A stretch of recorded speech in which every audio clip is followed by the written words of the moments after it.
بسم الله الرحمن الرحيم. الحمد لله رب العالمين، والصلاة والسلام على سيد الأنبياء والمرسلين وعلى آله وأصحابه وأزواجه وذرياته وأهل بيته أجمعين. أما بعد، فأعوذ بالله من الشيطان الرجيم. بسم الله الرحمن الرحيم. ومن أحسن قولا ممن دعا إلى الله وعمل صالحا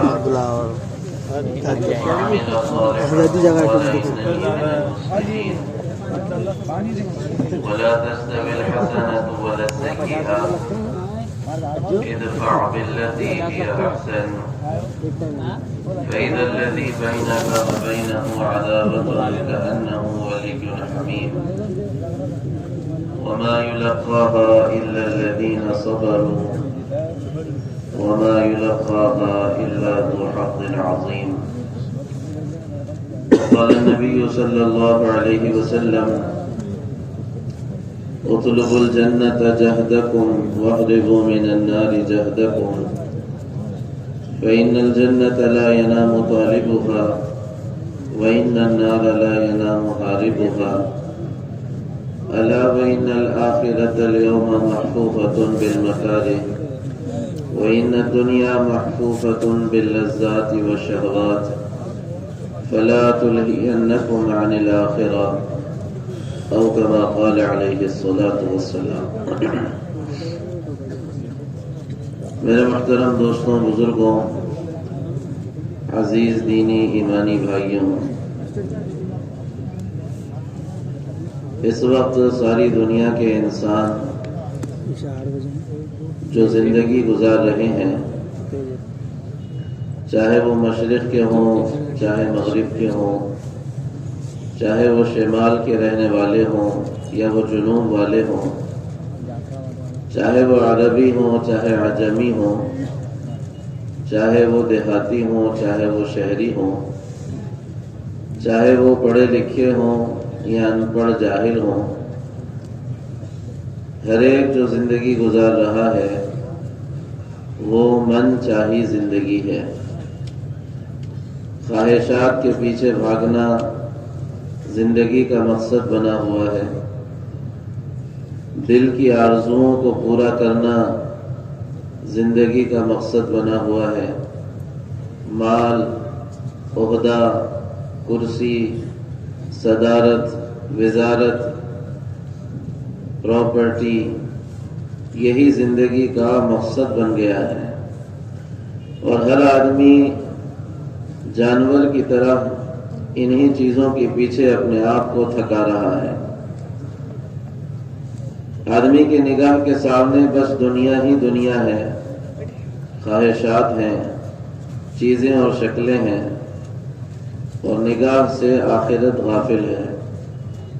اپنی موت کو بھلا کر، اپنی آخرت کو بھلا کر، موت کے بعد کے مراحل کو بھلا کر آدمی بے لگام سرپٹ گھوڑے کی طرح مال کے پیچھے، عہدے کے پیچھے، کرسی کے پیچھے اور پتہ نہیں کتنی ایسی چیزیں ہیں جن کے پیچھے بھاگتا چلا جا رہا. قرآن نے ایسے لوگوں کے بارے میں کہا تھا: یعلمون ظاہرا من الحیات الدنیا وہم عن الآخرۃ ہم غافلون.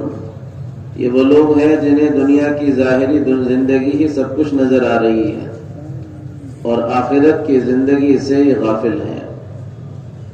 ساری دنیا کا انسان اس زندگی کو گزار رہا ہے، جو زندگی اتنی مختصر ہے کہ کل قیامت کے دن اللہ اپنے نافرمانوں اور ایسے ہی مجرموں سے سوال کریں گے جنہوں نے اللہ کو بھلا کر، آخرت کو بھلا کر، قبر کو بھلا کر من چاہی پر اپنے آپ کو چلایا تھا.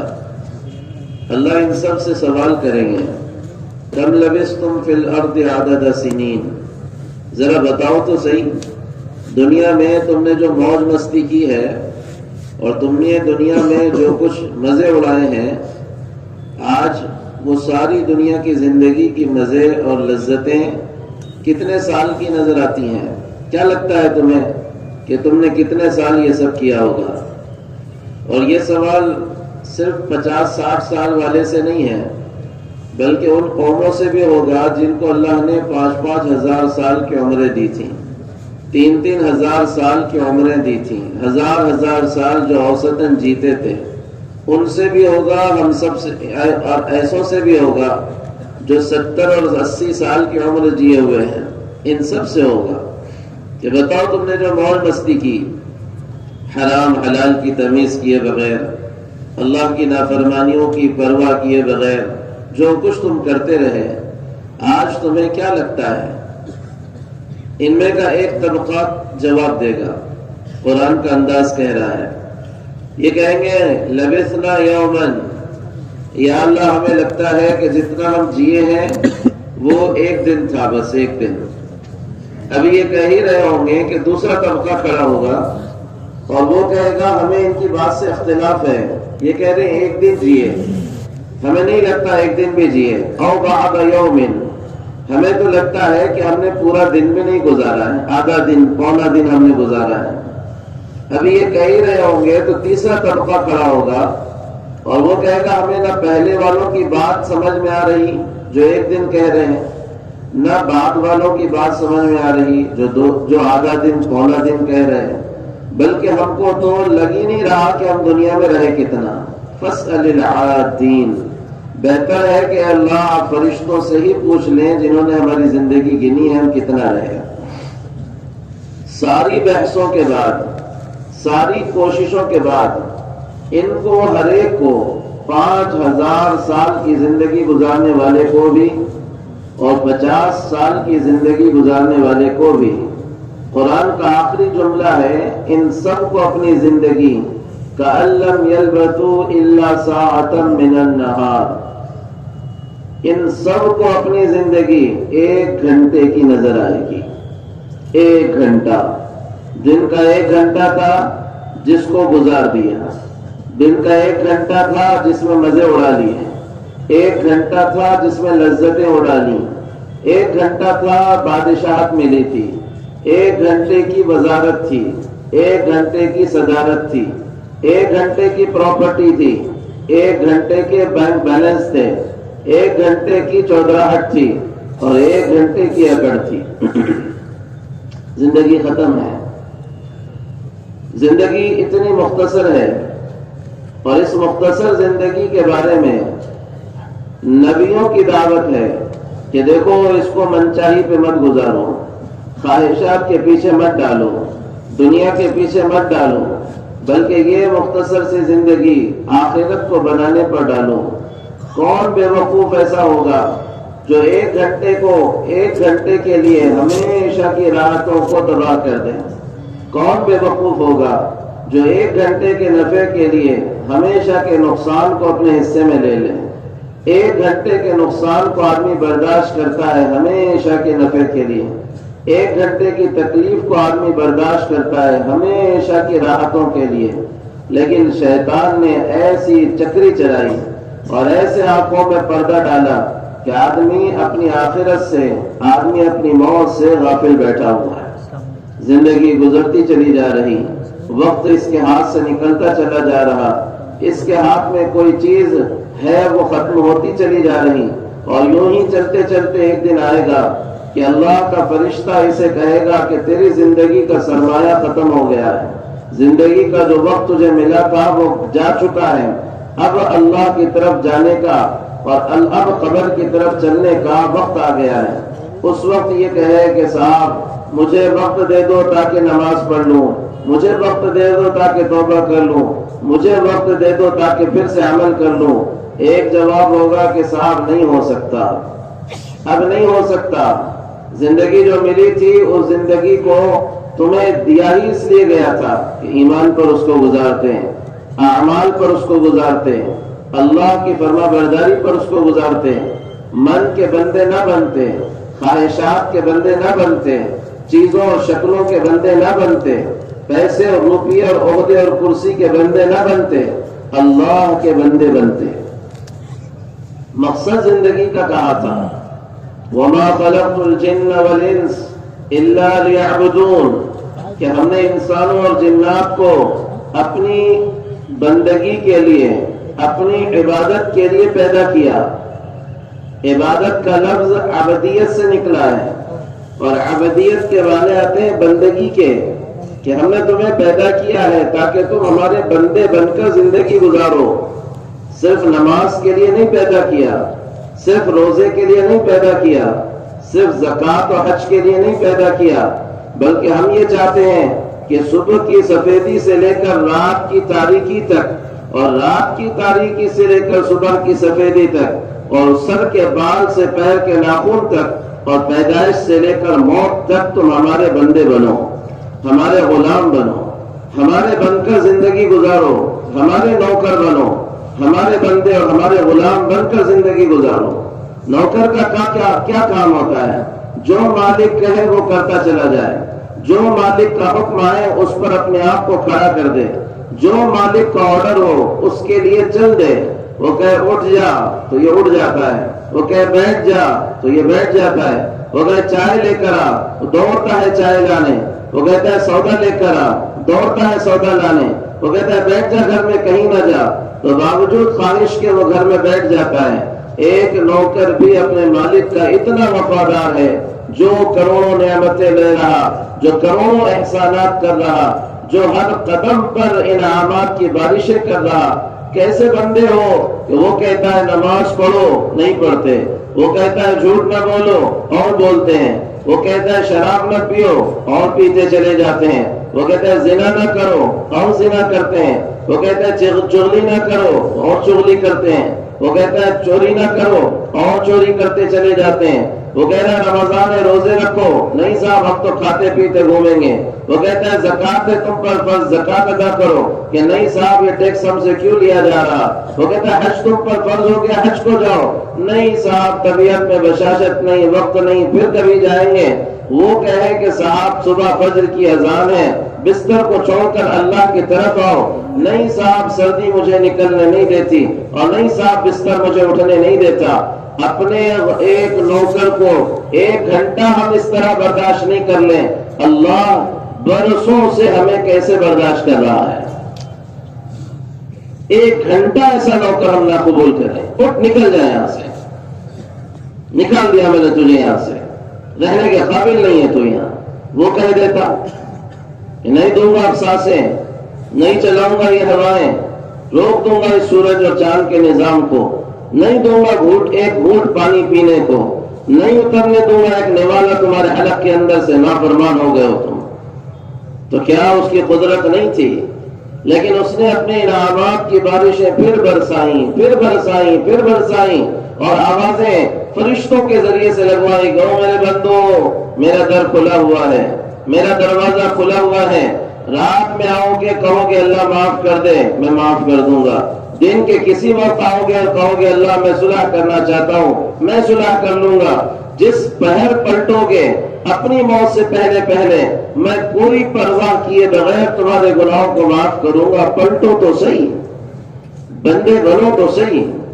اللہ کا بندہ بننا زندگی کی پہلی بنیاد ہے کہ یہ زندگی اللہ کی بندگی میں گزرے، اللہ کی فرما برداری میں گزرے، اللہ کی اطاعت میں گزرے، اللہ کی غلامی میں گزرے۔ جس طرح ایک نوکر مالک کے حکم کا محتاج ہوتا ہے، ایک غلام مالک کے حکم کا محتاج ہوتا ہے، اسی طرح ایک ایمان والا رب کے حکم کا محتاج۔ رات کے 4 بجے بھی اذان ہو جائے تو اس کے پیر خود بخود چلنا شروع کر دیں، اس کی بیوی بھی اس کو ہاتھ پکڑ کر کہے کہ رک جاؤ جی سردی بہت ہے، تو یہ اس کو بھی جھٹک کر کہے کہ تجھ سے زیادہ اللہ کے حکم کی اہمیت ہے۔ یہ ہے بندگی، یہ ہے غلامی، یہ ہے اللہ کا بندہ بننا۔ یہ ہوگا جب پہچانو گے کون ہے اللہ، یہ جب ہوگا جب پہچانو گے کون ہے رب، یہ وہ ہوگا تب جب پہچانو گے کون ہے وہ رحمان و رحیم، کون ہے وہ رب ذوالجلال، کیسی ہے اس کی طاقتیں، کیسی ہے اس کی قدرتیں، وہ کیسی بادشاہت کا مالک ہے. جب پہچانو گے اور ہم سب جب اس کے تعارف کو حاصل کریں گے تو اس کی محبت اور اس کی غلامی میں سر جھکانا آسان ہوگا. ہمارا اجتماعی قصور ہے دوستوں، ہم سب کا اجتماعی قصور ہے کہ ہم نے اپنے اللہ کو نہیں پہچانا ہے. ہماری مجلسیں اللہ کے ذکر سے خالی، ہمارے گھر اللہ کے ذکر سے خالی، ہمارے چوراستے اللہ کے ذکر سے خالی، ہمارے نکڑ چوراستے اللہ کے ذکر سے خالی. کوئی ایک دن زندگی کا خود تلاش کر کے دیکھو کہ سال ہا سال گزر گئے، کوئی ایک لمحہ بھی ایسا زندگی میں آیا ہے، کوئی ایک گھڑی ایسی آئی ہے، کوئی ایک مجلس ایسی آپ کی اور ہماری رہی ہے جس میں ہم نے اللہ کا ذکر کیا ہو، اللہ کو بولا ہو، خالق و مالک کے انعامات اور احسانات کو شمار کیا ہو. کہ آدمی جب پہچانتا ہے کسی کے پاور کو، اس کی طاقت کو، تو اس کے سامنے سر جھکانا آسان ہوتا ہے. پہچانا ہی نہیں اللہ کو، اس کا یقین ہی نہیں دل میں. بس ایک کلمہ ہے مکتب کا رٹا ہوا، مدرسے کا رٹا ہوا، لا الہ الا اللہ، بس اسی پر اپنے آپ کو آگے بڑھا رہا اور یہ سمجھ رہا کہ اسی پر کامیاب ہو جائے گا. یہ لا الہ الا اللہ زبان سے اندر اترتا تو پہچانتا کہ اللہ کون ہے. کون ہے اللہ؟ لا الہ الا اللہ. نہیں ہے کوئی خدا، نہیں ہے کوئی معبود، نہیں ہے کسی کی طاقت، نہیں کسی کی حکومت، نہیں کسی کی سلطنت، نہیں کسی کے پاس اقتدار، نہیں کسی کے پاس کوئی اور پاور الا اللہ، سوائے اللہ کے. اللہ ہے حکومتوں کا سر چشمہ، اللہ ہے طاقت کا سر چشمہ، اللہ ہے فضاؤں کا سر چشمہ، اللہ ہے پوری کائنات کا خالق و مالک. وہ ہے اس کائنات پہ فیصلے کرنے والا. اس کائنات پر فیصلہ اس کا چلتا ہے، کسی بادشاہ کا نہیں چلتا. یہاں کے چپے چپے پر، ذرے ذرے پر، پتے پتے اور بوٹے بوٹے پر اگر کسی کا حکم چلتا ہے تو وہ ایک اللہ کی ذات ہے. وَمَا تَسْقُطُ مِنْ وَرَقَةٍ إِلَّا يَعْلَمُهَا. کسی درخت کا پتا بھی گرتا ہے اللہ کے حکم اور اس کی اجازت سے گرتا ہے، اور وہ جانتا ہے کہ کہاں گرے گا، کون سی بکری کھائے گی، کون سی مینگنی نکلے گی اور کون سے ذرات میں وہ پھینک کر بکھر جائے گا. ایک اللہ کی ذات جو پوری کائنات کا علم رکھنے والی، ایک اللہ کی ذات جو پوری کائنات پہ قدرت چلانے والی، ایک اللہ کی ذات جو پوری کائنات پر حکومت کرنے والی، ایک اللہ کی ذات جس کا فیصلہ پوری کائنات پہ چلنے والا ہر ایک کو دیکھ رہا ہے، ہر ایک کو سن رہا ہے، ہر آدمی کی شہرت سے زیادہ قریب ہے. صاف اعلان کرتے ہوئے کہہ رہا ما یکون من نجوا ثلاثہ الا هو رابعهم. تم تین ہوتے ہو، چوتھا اللہ ہوتا ہے. ولا خمسہ الا هو سادسهم. تم پانچ ہوتے ہو، چھٹا اللہ ہوتا ہے. ولا ادنى من ذلك ولا اکثر الا هو معهم. اس سے کم اس سے زیادہ ہوتے ہو، اللہ تمہارے ساتھ ہوتا ہے. ہم تم جہاں چلے جاؤ، وَهُوَ مَعَكُمْ أَيْنَمَا كُنْتُمْ. جہاں چلے جاؤ اللہ تمہیں دیکھ رہا، اللہ تمہارے ساتھ ہے. سَوَاءٌ مِّنْكُمْ مَنْ أَسَرَّ الْقَوْلَ وَمَنْ جَهَرَ بِهِ. کوئی چیخ چیخ کر بولے سن رہا، کوئی خاموش سرگوشی کرے اس کو بھی سن رہا. کوئی زبان سے سرگوشی نہ کرے، زبان کو ہلائے بھی نہیں، دل ہی میں کوئی خیالات کو اپنے پکائے. علیم بذات الصدور کہہ کر کہہ رہا کہ دلوں کے بھیدوں کو بھی جانتا ہوں. ومن هو مستخف باللیل وسارب بالنہار. جو رات کی تاریکی میں چل رہا اسے بھی دیکھ رہا ہوں، جو دن کے اجالے میں چل رہا اسے بھی دیکھ رہا ہوں. یرا دبیب النملۃ السوداء على الصخرۃ الصماء فی لیلۃ الظلماء. اور دیکھو اس کے دیکھنے کو کہ کالی رات ہو، کالی چٹان ہو، اس پر کوئی کالی چوٹی چل رہی ہو. یہ نہیں کہہ رہا ہوں کہ اس کالی چوٹی کو دیکھتا ہوں، بلکہ اس رب کا دعویٰ یہ ہے اس چوٹی کے چلنے پر جو ہلکی سی آواز پیدا ہو رہی ہے اور ہلکی سی لکیر لگ رہی ہے اس زمین پر، اس پتھر پر، وہ اللہ کہہ رہے ہیں کہ میں اس آواز کو سن رہا، اس لکیر کو دیکھ رہا ہوں. اللہ ہے طاقتوں کے مالک، اللہ ہے قدرتوں کے مالک.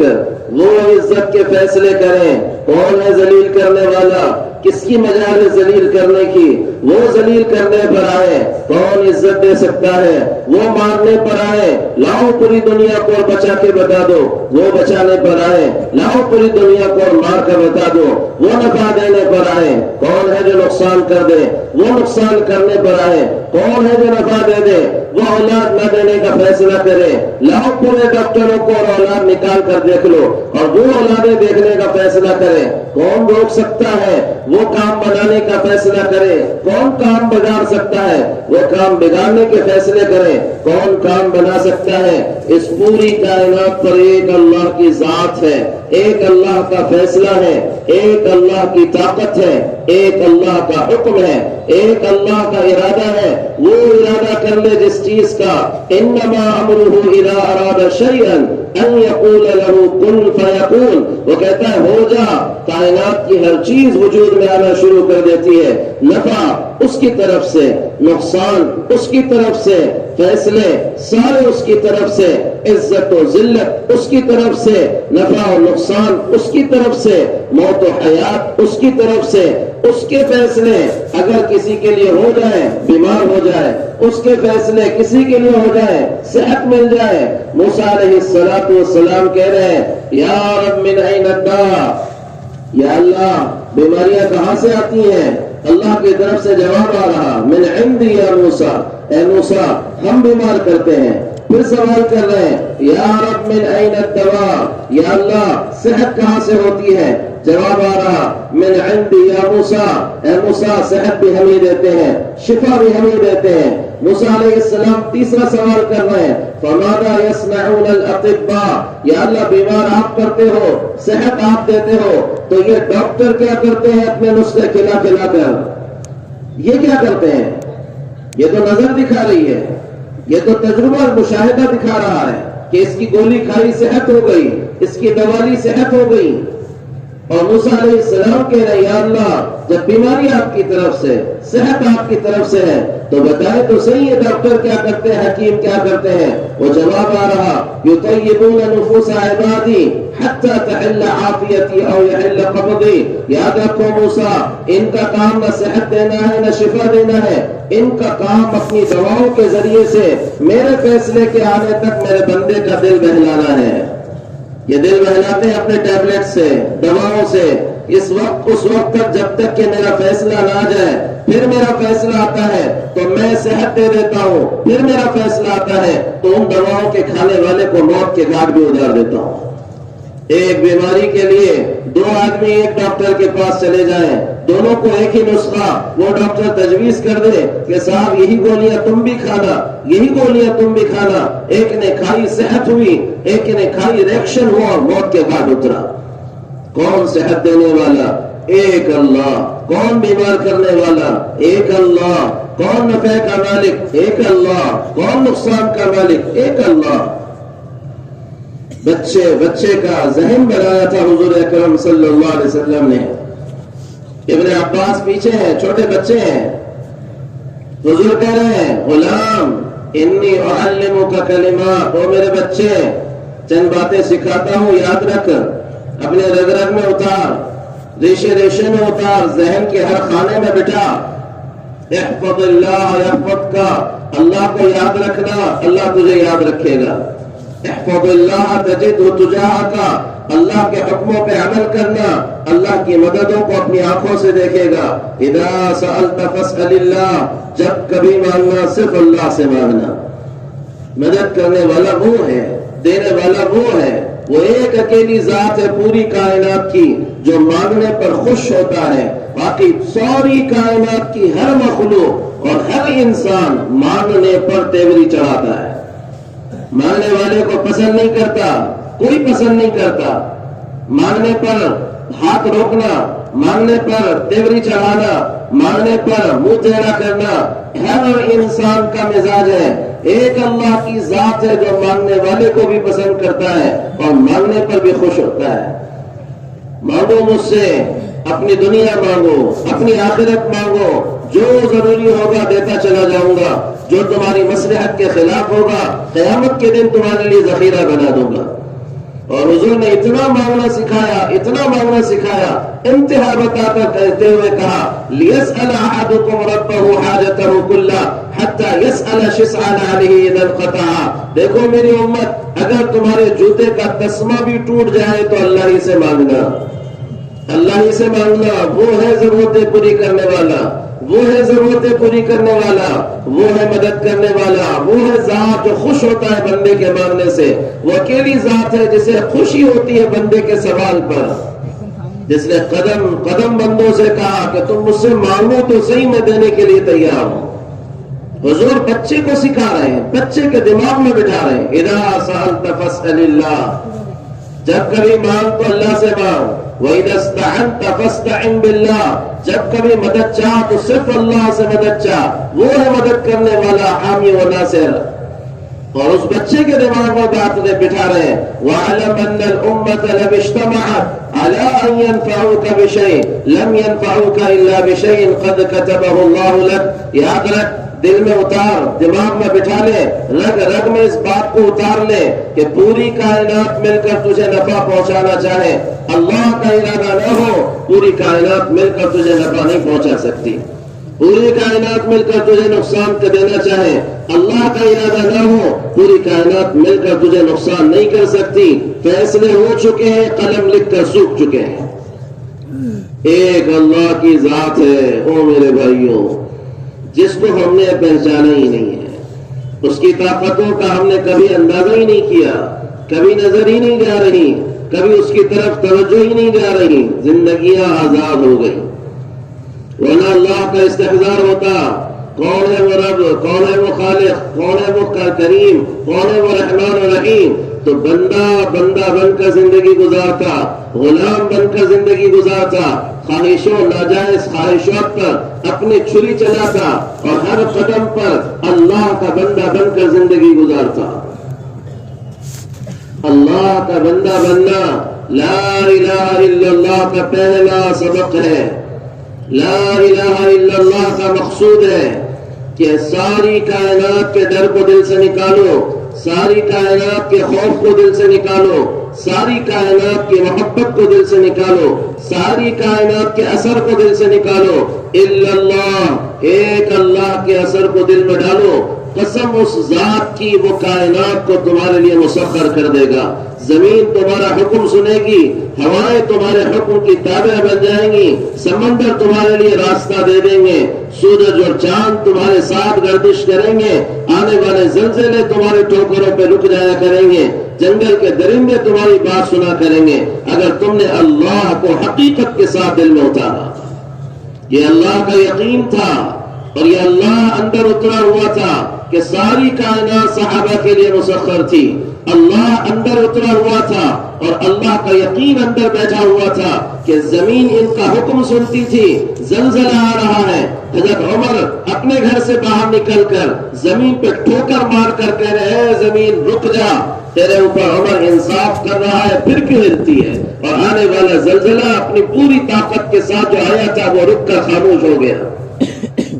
آگ نکلی کسی پہاڑ سے، حضرت عمر رضی اللہ تعالیٰ عنہ تمیم داری سے کہہ رہے جاؤ اس کو ہٹا کر جہاں سے نکلی تھی وہاں دفن کر کے آؤ، اور جس طرح ایک چرواہا اپنی بکری کو ہکال کر اس کے ریوڑ میں ڈالتا ہے، ایسے ہی تمیم داری نکلنے والی آگ کو ہکا کر اس کے سوراخ میں دفن کر کے آ رہے ہیں۔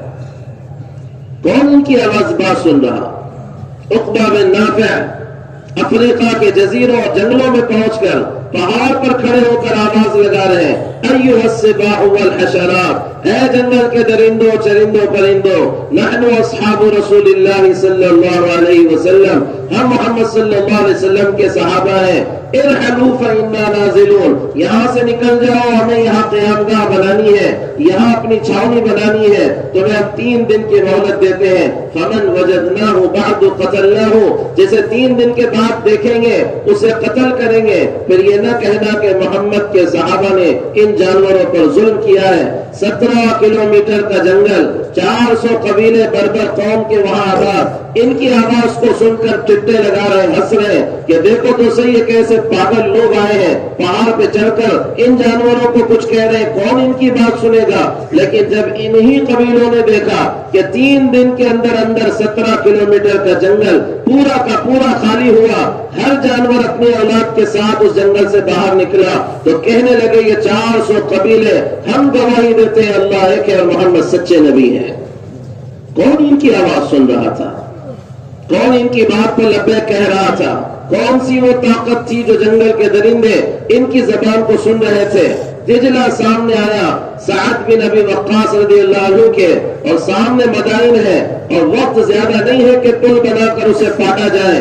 ابو ہریرہ رضی اللہ تعالیٰ عنہ کہہ رہے ہیں کہ ہم 1500 کے قریب لوگ تھے، کوئی دوسرا راستہ نہیں تھا اس کے کہ ہم اپنے گھوڑے اس دجلہ دریا میں ڈال دیں۔ ہم نے اللہ کا نام لیا، اپنے گھوڑے اس دریا میں ڈال دیے۔ خدا کی قسم ہے ہم 1000 سے زائد لوگ اس کنارے سے اس کنارے پار لگ گئے، ہمارے گھوڑوں کے ٹاپوں اور کھروں کو پانی کا قطرہ بھی نہیں لگا۔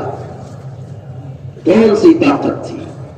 ایک اللہ کے یقین کی طاقت تھی، دل میں یقین بیٹھا ہوا تھا کہ کائنات کا خالق اور مالک اللہ ہے، ہر چیز اپنے کرنے میں اللہ کے حکم کی محتاج ہے۔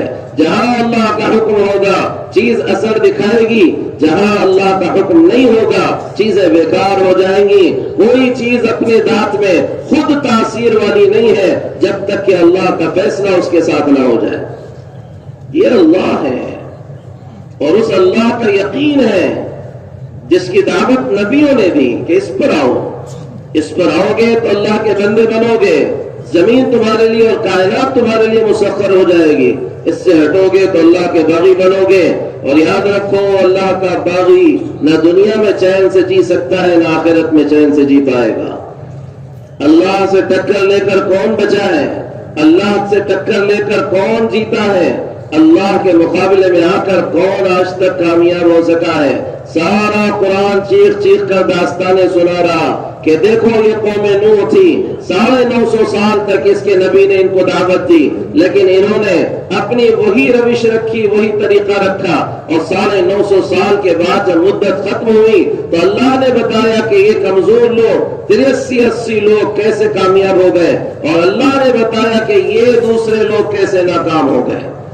یہ دیکھو قوم عاد ان کے بعد آئی، پہاڑوں جیسی طاقت رکھنے والے 60 ہاتھ کے لمبے لوگ ایسی طاقت و قوت کے بڑے بڑے درختوں کو پکڑ کر اوپر کھینچتے تو جڑ کے ساتھ اوپر چلا جاتا۔ ایسی طاقت اور قوت اور فولادی جسم رکھنے والی قوم، وقت کا نبی ہود ان سے کہہ رہا ہے کہ اللہ کے بندے بنو، نافرمانیاں نہ کرو، خواہشات کے پیچھے نہ بھاگو، نبی کی اتباع کرو، اللہ کے غلام بنو، اللہ کے بندے بنو۔ یہ کہنے لگے من اشد منا قوہ، ہم سے زیادہ طاقتور کون؟ لا تیرے خدا کو ہمارے مقابلے میں دو ہاتھ کر کے دیکھ لیتے ہیں کون طاقتور ہے۔ نبی پوری شفقت کے ساتھ سمجھا رہے کہ کس سے ٹکر لینے جا رہے، کس سے لڑنے جا رہے؟ آج تک کون اس کے سامنے ٹک سکا جو تم ٹک سکو گے؟ 60 ہاتھ کے قد پر تمہیں ناز ہے، جس نے تمہیں بنایا اور کائنات کو بنایا وہ کتنا طاقتور ہوگا؟ نہیں بیٹھی دماغ میں بات، وہی خواہشات کا ریلا پیلا، وہی منہ کی مستیاں اور شرمگاہوں کی مستیاں، وہی طبیعت کی مستیاں تھیں جنہوں نے ان کو باغی بنایا اللہ کا۔ ایک ہوا کا ڈولا آیا، ایک سائیکلون آیا اور ان تار کے جھاڑ جیسے لمبے لوگوں کو ہواؤں میں اٹھا اٹھا کر جو زمین پہ پٹکا اور ان کے بھیجے پھوڑ کر زمین پہ لا کر کہا کہ دیکھو آج کون طاقتور ہے، تم ہو کہ ہم ہیں۔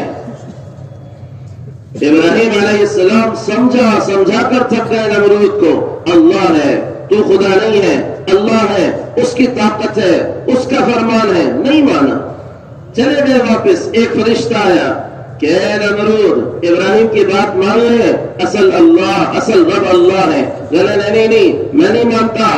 وہ دوسرے دن آیا کہ نمرود اللہ کی بات اور ابراہیم کی بات مان لے، تو رب نہیں ہے، اللہ رب ہے، اور ساری بحث کر کے پھر دوسرے دن بنایا، وہ تیسرے دن آیا اور کہنے لگا دیکھ آخری دن ہے، میں تجھے سمجھانے کے لیے آیا ہوں، اللہ رب ہے، اپنی فرما برداری اس کے سامنے ظاہر کر دے، اس عقل سے باہر نکل، تو بندہ ہے، تو انسان ہے، تو کمزور ہے، تو رب نہیں ہو سکتا۔ وہ کہنے لگا لا تیرے خدا کو، اس کی فوجوں کو، میں بھی اپنی فوج کے ساتھ آتا ہوں، دیکھو بہت دیر سے بحث چل رہی ہے، آج ہم دونوں ٹکر لے لیں گے، جو بچے گا وہ صحیح خدا ہوگا۔ فرشتہ کہہ رہا ہے کہ کس سے ٹکر لینے جا رہا؟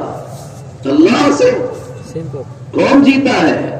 نہیں، دماغ میں جب سرکشی گھس جاتی ہے، نافرمانی کرتے کرتے دلوں پہ جب زنگ لگ جاتا ہے تو آدمی اسی طرح کی حرکتیں کرتا ہے، حق نظر نہیں آتا، سچ نظر نہیں آتا، خبر آخرت اور قبر کے احوال سب کچھ بھول جاتا ہے، بس اسے اپنی گدی، اپنی چودراہٹ، اپنا مال، اپنے عہدے، اپنی کرسیاں، اپنی خواہشات، اپنے من کے چونچلوں کے علاوہ کچھ نظر نہیں آتا۔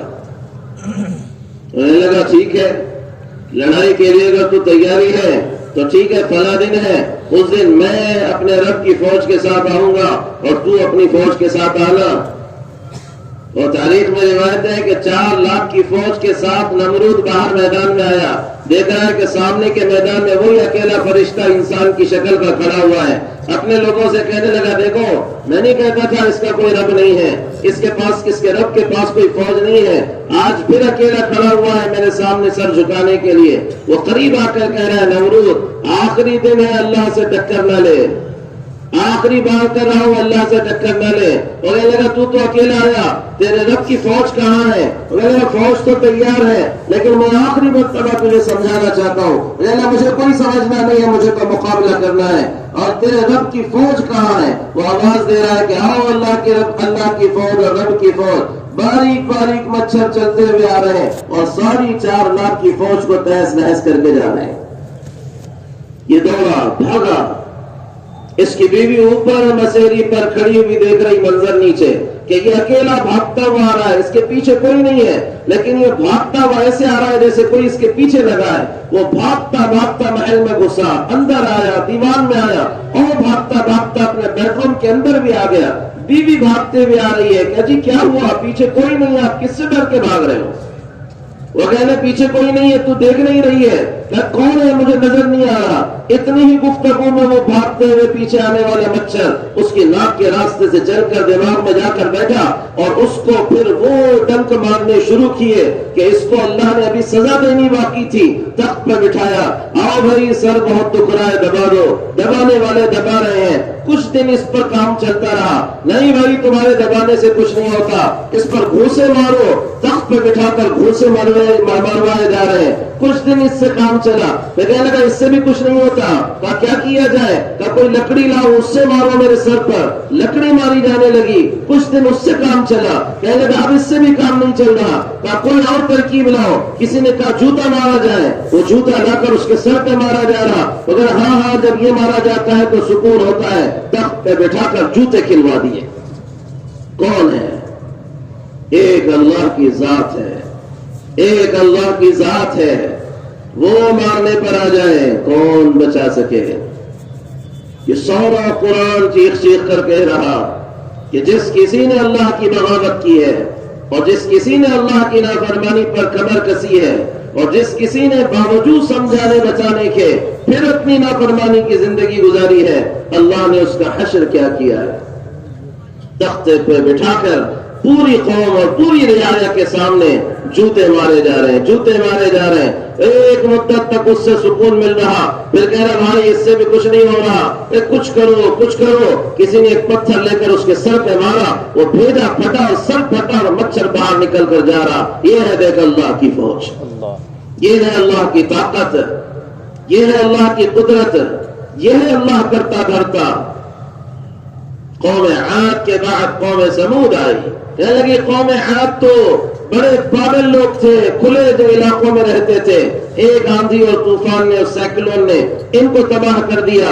ہم تو طاقتور لوگ ہیں، پہاڑوں میں جا کر رہیں گے، پہاڑوں کو تراشیں گے، اندر جا کر گھر بنائیں گے، پہاڑ کے اندر کوئی ہوا کا زور باقی نہیں رہتا ہے، ہوا کا زور ختم ہو جائے گا اور ہم بچ جایا کریں گے۔ پھر سرکشی کی۔ صالح علیہ السلام سمجھا رہے ہیں کہ دیکھو، اللہ کو تمہیں مارنے کے لیے ہوا کی ضرورت نہیں ہے، اللہ کو تمہیں مارنے کے لیے پانی کی ضرورت نہیں ہے، ڈر جاؤ، پلٹو اللہ کی طرف۔ نہیں پلٹے، ایک فرشتے کی چیخ نے ان کے کلیجے پھاڑ کر اپنے گھروں میں نے مروا دیا۔ سارا قرآن بتا رہا ہے کہ دیکھو، اللہ کے فرما بردار بنو گے تو ہم تمہیں بغیر شکلوں کے، بغیر اسباب کے، عزتوں کے مناروں پر بٹھائیں گے۔ اللہ کے نافرمان بنو گے، عزت کی شکلوں میں تمہیں ذلیل کر کے بتائیں گے۔ اللہ کا بندہ بننا لا الہ الا اللہ کا مقصود ہے۔ لا الہ الا اللہ ایک کلمہ ہے، ایک حقیقت ہے، صرف ایک جملہ نہیں ہے جس کو زبان سے ادا کر کے چھٹی کر لو، ایک محنت کی چیز ہے۔ لا الہ الا اللہ محنت کی چیز ہے کہ اس کو زبان سے دل میں اتارو۔ ایک بالش کی محنت ہے، 13 سال مکہ میں کروائی گئی، 10 سال مدینے میں کروائی گئی، اور قدم قدم ان صحابہ کے دماغ میں یہ بات بٹھائی گئی کہ اس محنت سے کبھی ذہن ہٹانا مت۔ ہر صحابی اپنے ایمان کے بارے میں فکر مند رہتا تھا، کیا ہوگا میرا، کیا ہوگا میرا، کیا ہوگا میرا۔ اس کے علاوہ صحابہ کے زبان پہ کچھ نہیں تھا، حالانکہ اللہ ان کے بارے میں کہہ رہے ہیں اللہ ان سے راضی ہے، اللہ سے راضی۔ اللہ ان کے بارے میں کہہ رہے ہیں کہ ان کے لیے جنت طے ہے۔ اللہ ان بدریوں کے بارے میں کہہ رہے ہیں ان اللہ اطلع علی اہل بدر فقال اعملوا ما شئتم قد غفرت لكم۔ بخاری کی روایت ہے، حضور کہہ رہے ہیں کہ اللہ نے سارے بدریوں پر نظر ڈالی اور نظر ڈال کر ان سب سے کہا کہ جو چاہے اب کر لو، میں نے معاف کر دیا ہے۔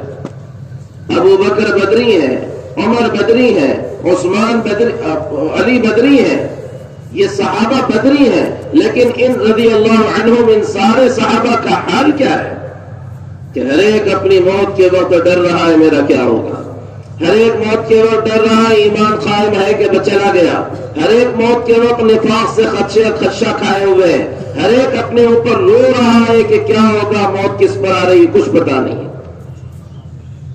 ایمان ایک حقیقت کا نام ہے دوستوں، وہ زندگی میں آتی ہے، وہ حقیقت زندگی میں آتی ہے تو سوچنے کے انداز بدلتے ہیں، دیکھنے کے انداز بدلتے ہیں، چلنے کے انداز بدلتے ہیں، زندگی کا رخ بدل جاتا ہے۔ ایمان اس لیے اس کی علامتوں سے جانا جائے گا، ایمان اس کی علامتوں سے جانا جائے گا۔ لا الہ الا اللہ اندر اتر رہا ہے، کیسے پتہ چلے گا؟ علامتوں سے پتہ چلے گا۔ ہر چیز علامتوں سے جانی جاتی ہے، ہر چیز علامتوں سے پہچانی جاتی ہے، ایمان اس کی علامتوں سے پہچانا جائے گا۔ لا الہ الا اللہ زبان سے دل میں اترا ہے، پہلی علامت ہے، جس کی زبان سے دل میں اترے گا اس کے دل میں اللہ کا خوف بیٹھے گا، اللہ کا ڈر بیٹھے گا، اللہ کی خشیت ہوگی، ہر وقت اللہ کا استحضاء، ہر وقت یہ سوچ کہ اللہ مجھے دیکھ رہے ہیں۔ نکل گیا اللہ مجھے دیکھ رہے ہیں، نکل گیا ذہن سے، سوچوں سے۔ زندگی بے لگام ہے، زندگی بے لگام ہے، کوئی دیکھ رہا ہے نگاہیں نیچی ہے، کوئی نہ دیکھے نگاہیں بے حیا ہے، کوئی دیکھ رہا ہے زبان چپ ہے، کوئی نہ دیکھے زبان بے حیا ہے، کوئی دیکھ رہا ہے شرمگاہ چپ ہے، کوئی نہیں دیکھ رہا شرمگاہ بے حیا ہے۔ اللہ کا یقین، ایمان اللہ کا یقین پہلی علامت ہے کہ جس کی زبان سے اندر کلمہ اترے گا اس کے سوچ، اس کے فکر میں اللہ کا خوف، اللہ کی خشیت، اس بات کا استحضار کہ اللہ مجھے دیکھ رہا ہے غالب آئے گا۔ سارے صحابہ کا مجمع اس پر کھڑا ہوا تھا کہ اللہ مجھے دیکھ رہے ہیں، اللہ مجھے دیکھ رہے ہیں، اور یہی وہ بات تھی جو ان کے معاشرے کو پاک کیے ہوئے تھی۔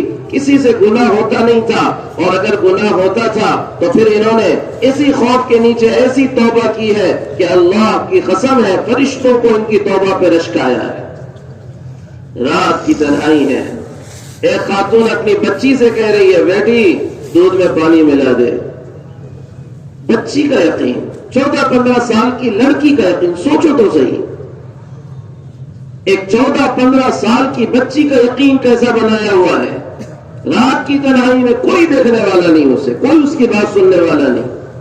اور ماں سے کہہ رہی بیٹی دودھ میں پانی ملا دے. وہ کہہ رہی اماں امیر المومنین نے دودھ میں پانی ملانے سے منع کیا ہے. اور وہ کہہ رہی ہے ماں کہ بیٹی ملا دے. کون سا امیر المومنین کو پتا چلنے والا ہے کہ تو نے دودھ میں پانی ملایا ہے؟ اور وہ کہہ رہی اماں کیا کہہ رہی سنو. وہ کہہ رہی اماں امیر المومنین کو پتا چلے نہ چلے، امیر المومنین دیکھے نہ دیکھے، امیر المومنین کا خدا ضرور دیکھ رہا ہے. کیا تھا؟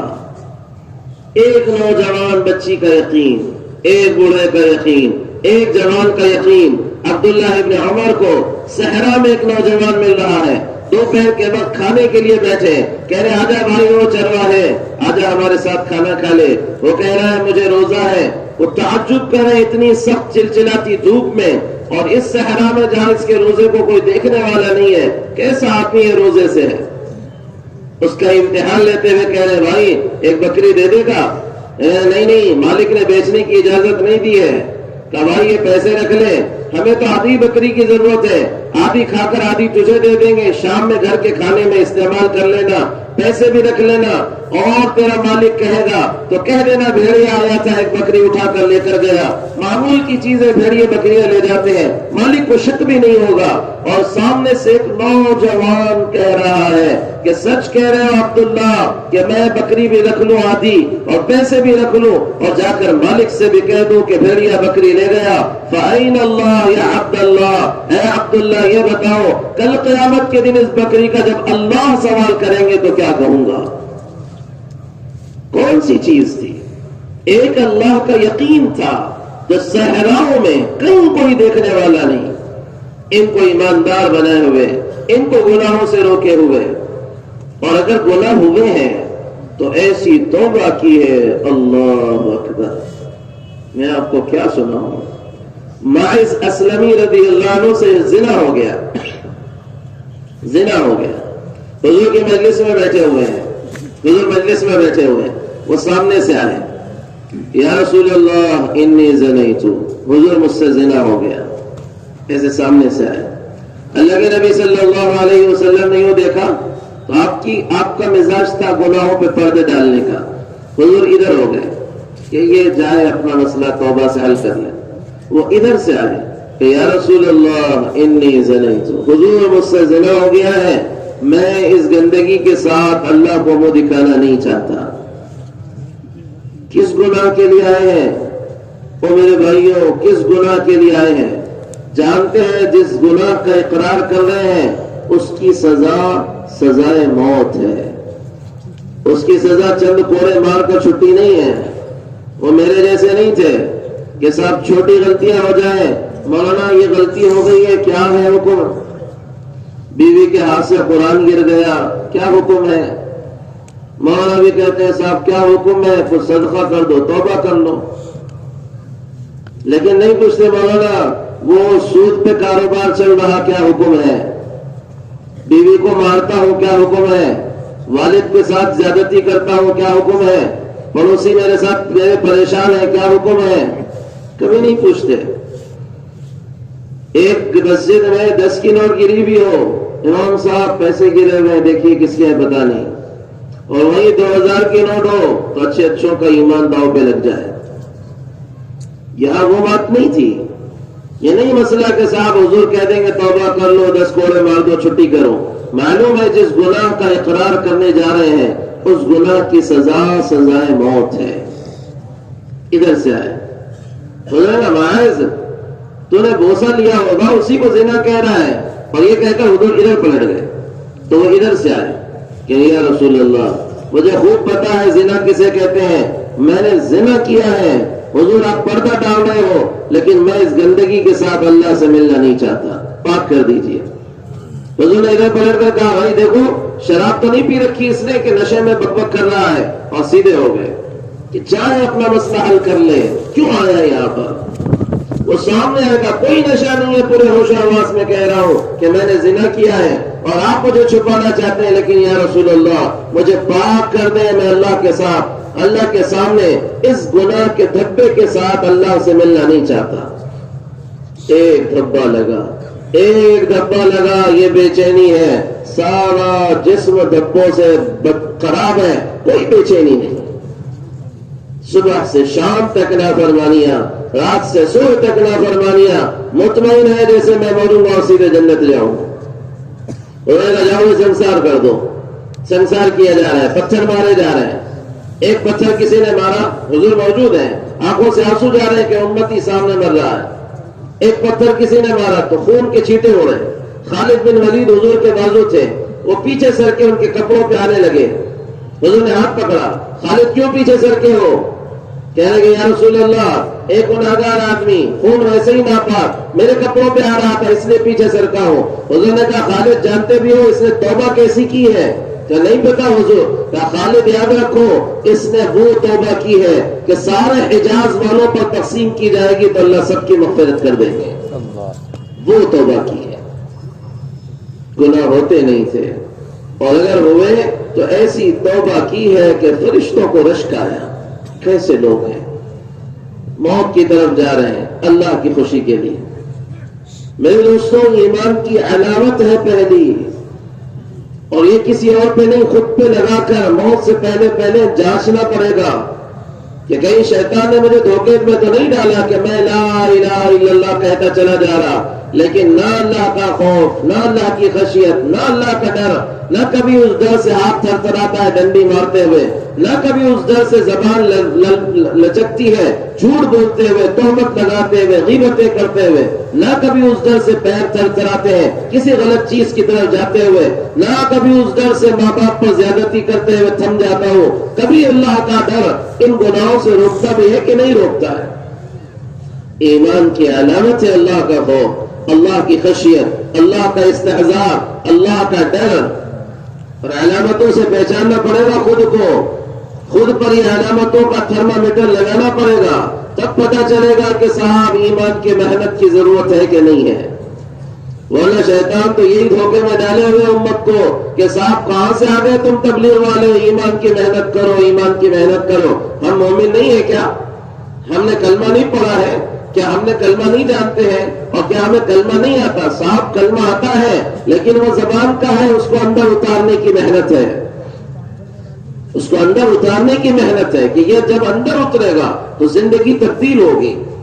یہ جب اندر اترے گا تو زندگی کے اندر تبدیلی آئے گی. یہ جب اندر اترے گا تو ایک انسان مسلمان نظر آئے گا, محمد صلی اللہ علیہ وسلم کا امتی نظر آئے گا. یہ آج اندر اترا ہوا نہیں ہے, یہ اندر اترا ہوا نہیں ہے.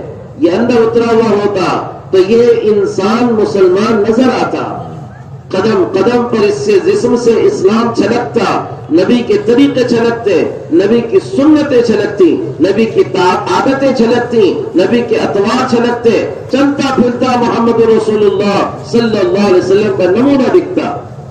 اس کی زبان سچ بولتی, اس کی زبان غیبت سے رکتی, اس کا منہ حرام لقموں سے رکتا, اس کے ہاتھ ڈنڈی مارنے سے رکتے, کسی اوپر ناجائز اٹھنے سے رک جاتے. یہ انصاف کا علمبردار بنتا, یہ حق کا ساتھ دینے والا ہوتا. اس کی زندگی میں عبادتیں نظر آتی, اس کی زندگی میں دعوت نظر آتی, اس کی زندگی میں اخلاص نظر آتا, اس کی زندگی میں آخرت کی فکر نظر آتی. کوئی اس کو چلتے پھرتے دیکھتا تو دیکھ کر کہتا کہ یہ وہ انسان ہے جو آخرت کی فکر میں مشغول ہو چکا ہے, اسے دنیا سے کوئی واسطہ نہیں ہے. اس کے قدم آخرت کے لیے اٹھتے ہیں, اس کی زبان آخرت کا بات بولتی ہے. یہ ہر قدم آخرت اور اپنی قبر کی تیاری میں لگا ہوا نظر آتا ہے. اگر کلمہ اندر ہوتا تو یوں نظر آتا یہ مسلمان. لیکن زندگیاں دنیا کی طرف, زندگیاں خواہشات کی طرف, زندگیاں چیزوں اور شکلوں کو بنانے کی فکر میں لگی ہوئی, اور قبر کی کوئی تیاری نہیں. میرے دوستوں, یہ محنت تھی لا الہ الا اللہ کی محنت. کلمہ اندر اترا تھا. حضور اکرم صلی اللہ علیہ وسلم نے ایمان کو اس کی علامتوں سے سمجھایا تھا. امت صحابہ نے پوچھا یا رسول اللہ ایمان کیا ہے؟ مل ایمان. دیکھو میں حدیث سے سنا رہا ہوں. حضور کہہ رہے ہیں ایمان جاننا چاہتے ہو, ایمان کیا ہے؟ حضور کہہ رہے الاخلاص. ایمان اخلاص کا نام ہے. مومن مخلص ہوگا, صحابی نے پوچھا یا رسول اللہ مل ایمان، یا رسول اللہ ایمان کیا ہے، ایمان کسے کہتے ہیں؟ حضور کہہ رہے ہیں اذا سرت کا حسنتک وساعت کا سیئتک فانت مومن، تجھے گناہوں پر شرمندگی ہو، افسوس ہو، اور تجھے نیکیوں پر خوشی ہونے لگے تو ایمان والا ہے، تیرا ایمان سلامت ہے۔ صحابی سے کہہ رہے ہیں، پوچھ رہے ہیں صحابہ یا رسول اللہ مل ایمان، حضور اکرم صلی اللہ علیہ وسلم کہہ رہے ہیں الصبر والسماحہ، کہ برداشت کرنا، درگزر کرنا ایمان کی علامت ہے۔ پوچھا جا رہا ہے یا رسول اللہ ایمان کیا ہے؟ اللہ کے نبی صلی اللہ علیہ وسلم فرما رہے ہیں کہ اطعام الطعام ولین الکلام، لوگوں کو کھانا کھلانا اور نرم گفتگو کرنا ایمان ہے۔ اللہ کے نبی صلی اللہ علیہ وسلم فرما رہے ہیں کہ جب کوئی گناہ ہوتا ہوا دیکھو، اللہ کی نافرمانی ہوتے ہوئے دیکھو، من رأى منکم منکرا فلیغیرہ بیدہ، کسی اللہ کی نافرمانی کو دیکھو تو ہاتھ سے روکو، طاقت نہیں ہے زبان سے روکو، طاقت نہیں ہے دل میں برا سمجھو۔ اور کیا کہا جا رہا ہے ایمان کی علامت کے طور پر کہ دل میں بھی اگر برا نہیں سمجھ رہے ہو، اس سے نیچے کا کوئی ایمان کا درجہ نہیں ہے، کوئی ایمان کا درجہ نہیں ہے۔ حارث بن مالک رضی اللہ تعالیٰ عنہ اپنے ایمان کی علامتیں بتا رہے ہیں کہ حضور میں مومن ہوں۔ حضور کہہ رہے علامت بتاؤ تمہارے ایمان کی، کہہ رہے عزفت عن الدنیا، پہلی علامت ہے دنیا میں ہوں، دنیا سے کٹا ہوا ہوں، دنیا کو مقصد بنا کر زندگی نہیں گزار رہا بلکہ زندگی آخرت کو مقصد بنا کر گزار رہا ہوں۔ عظمت نہاری اسحرت لیالی، دن اللہ کے لیے روزے میں گزرتا ہے اور رات اللہ کی عبادتوں میں گزرتی ہے۔ ایمان کی علامت ہے عبادتوں کا شوق، ایمان کی علامت ہے عبادتوں کی لذت۔ ایمان والے کو دو رکعت میں مزہ آئے گا، لذت آئے گی، تعلق بنے گا، اللہ سے تعلق کا بن جانا ایمان کی علامت ہے۔ اور اللہ کے تعلق کے بننے کا راستہ نماز ہے، اللہ کے تعلق کے بننے کا راستہ نماز ہے۔ ایمان اندر اتر رہا نمازوں میں مزہ آئے گا، ایمان اندر اتر رہا نمازوں میں لذت آئے گی، ایمان اندر اتر رہا دو رکعت اللہ کے سامنے کھڑے ہو کر اللہ میں مشغول ہو جانے میں آدمی کو وہ لذت ملے گی کہ خدا کی قسم ہے وہ لذت کسی دنیا کی اور چیز میں محسوس نہیں ہوگی۔ ایمان کی علامت ہے۔ یہ کیسی ایمان کی محنت ہوئی، اور دوستوں دھوکے میں ہے کہ اگر فرض ہمارے چھوٹ رہے ہو، نماز ہم سے چھوٹ رہی ہو، دھوکے میں آدمی کی کس ایمان میں زندگی گزار رہا۔ پہلا فریضہ ہے کلمے کے بعد نماز، پہلا فریضہ ہے کلمے کے بعد نماز، پہلی بنیاد ہے کلمے کے بعد نماز۔ آدمی کے کان نہ ہو انسان ہے، آدمی کی آنکھیں نہ ہو انسان ہے، زبان نہ ہو انسان ہے، ناک کٹ جائے انسان ہے، ہاتھ نہ ہو انسان ہے، پیر نہ ہو انسان ہے، لیکن کیا آپ نے ایسا انسان دیکھا ہے جس کا سر نہ ہو دھڑ ہی باقی ہو اور لوگ اسے انسان کہیں؟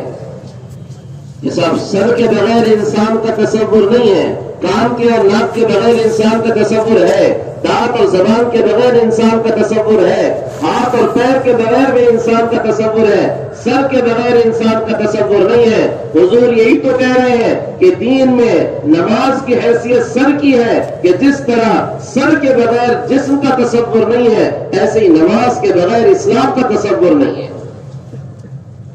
95% مسلمان نماز چھوڑے ہوئے، 80-90 جگہ پر جہاں پر حکم دیا جا رہا ہے جس چیز کا اقیم الصلاۃ، نماز قائم کرو، نماز قائم کرو، اور امت سب سے زیادہ اسی نماز کو چھوڑے ہوئے۔ مسئلے حل کرانے کی چیز تھی، اللہ سے لینے کی چیز تھی، اللہ سے تعلق کی چیز تھی۔ صحابہ فرماتے ہیں خدا کی قسم ہے حضور جب نماز کا تحفہ لے کر آئے ہم اتنا خوش ہوئے کہ ہم نے مدینہ میں اس دن عید کی طرح دن گزارا۔ ہمیں کہ ہر ایک نے کہا کہ آج تو ہمیں اللہ سے بالراست بات کرنے کا راستہ مل گیا، اللہ سے تعلق بنانے کا راستہ مل گیا، اللہ سے مانگنے کا راستہ مل گیا۔ صحابہ سمجھتے تھے کتنی طاقتور ترین چیز ہے نماز۔ امت چھوڑے ہوئے، آواز لگا رہا ہے مؤذن اللہ اکبر، کان پہ اس کے جو نہیں رہتی کہ کون پکار رہا ہے۔ مؤذن پکار رہا ہے 5,000 کی تنخواہ والا، نہ مؤذن نہیں ہے، مؤذن تو واسطہ ہے، خدا کی قسم اللہ خود پکار رہے کہ میں بڑا ہوں، آ جا میری طرف، میں ہوں سب ساری کائنات سے بڑا، آ میری طرف، آ نماز کی طرف، آ کامیابی کی طرف، کامیابی تیری نماز میں ہے، اس طرف پلٹ جا۔ لیکن اس کے ماتھے پہ شکن نہیں آتی اور اس کے کان پہ چوں نہیں رہتی کہ یہ مؤذن کی صدا پر مسجد کی طرف جا رہا ہوں۔ صحابہ کا مزاج تھا، ایمان کی علامت تھی کہ مومن عبادتوں میں مشغول ہوگا، مومن کو نمازوں میں لذت ملے گی، مومن کو نمازوں میں مزہ آئے گا۔ کیسے صحابہ تھے، کیسی صحابہ کی نمازیں تھیں اور کیسا ان کو نماز سے ہونے کا یقین تھا۔ ایک صحابیہ ہجرت کر کے آئی اکیلے بچے کے ساتھ، وہ اور ان کا بچہ مکہ سے ہجرت کر کے مدینہ آئے۔ کچھ دن مدینہ میں زندگی گزری، بیٹے کا انتقال ہو گیا۔ صحابہ کرام آئے کہ اس بچی، اس عورت کا کوئی پھر پرسان حال نہیں ہے، چلو ہم اس کے بچے کی تجہیز و تکفین کرتے ہیں اور اس بچے کے کفن دفن کا انتظام کرتے ہیں۔ وہ صحابہ آئے، بچے کو نہلایا، اس کو کفن دلایا اور بعد میں ماں سے کہنے لگے اماں اجازت ہو تو اس بچے کو لے جا کر دفنا دیں، اس کی نماز پڑھ لیں۔ تو ماں کہنے لگی ذرا رک جاؤ، تھوڑی دیر کے بعد میں اجازت دوں گی۔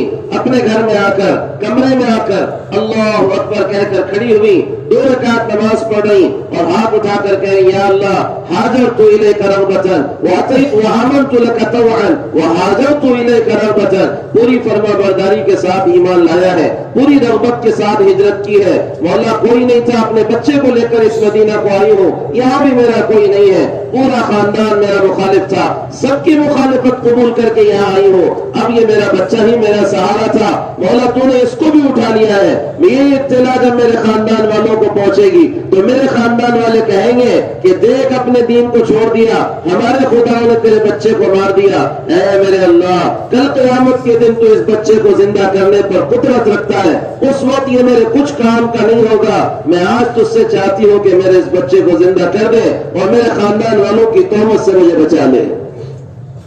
تو صحابہ کہہ رہے ہیں کہ ہم تھے بیٹھے ہوئے انتظار میں کہ یہ ماں کی اجازت ملے گی اور بچے کو لے جائیں گے۔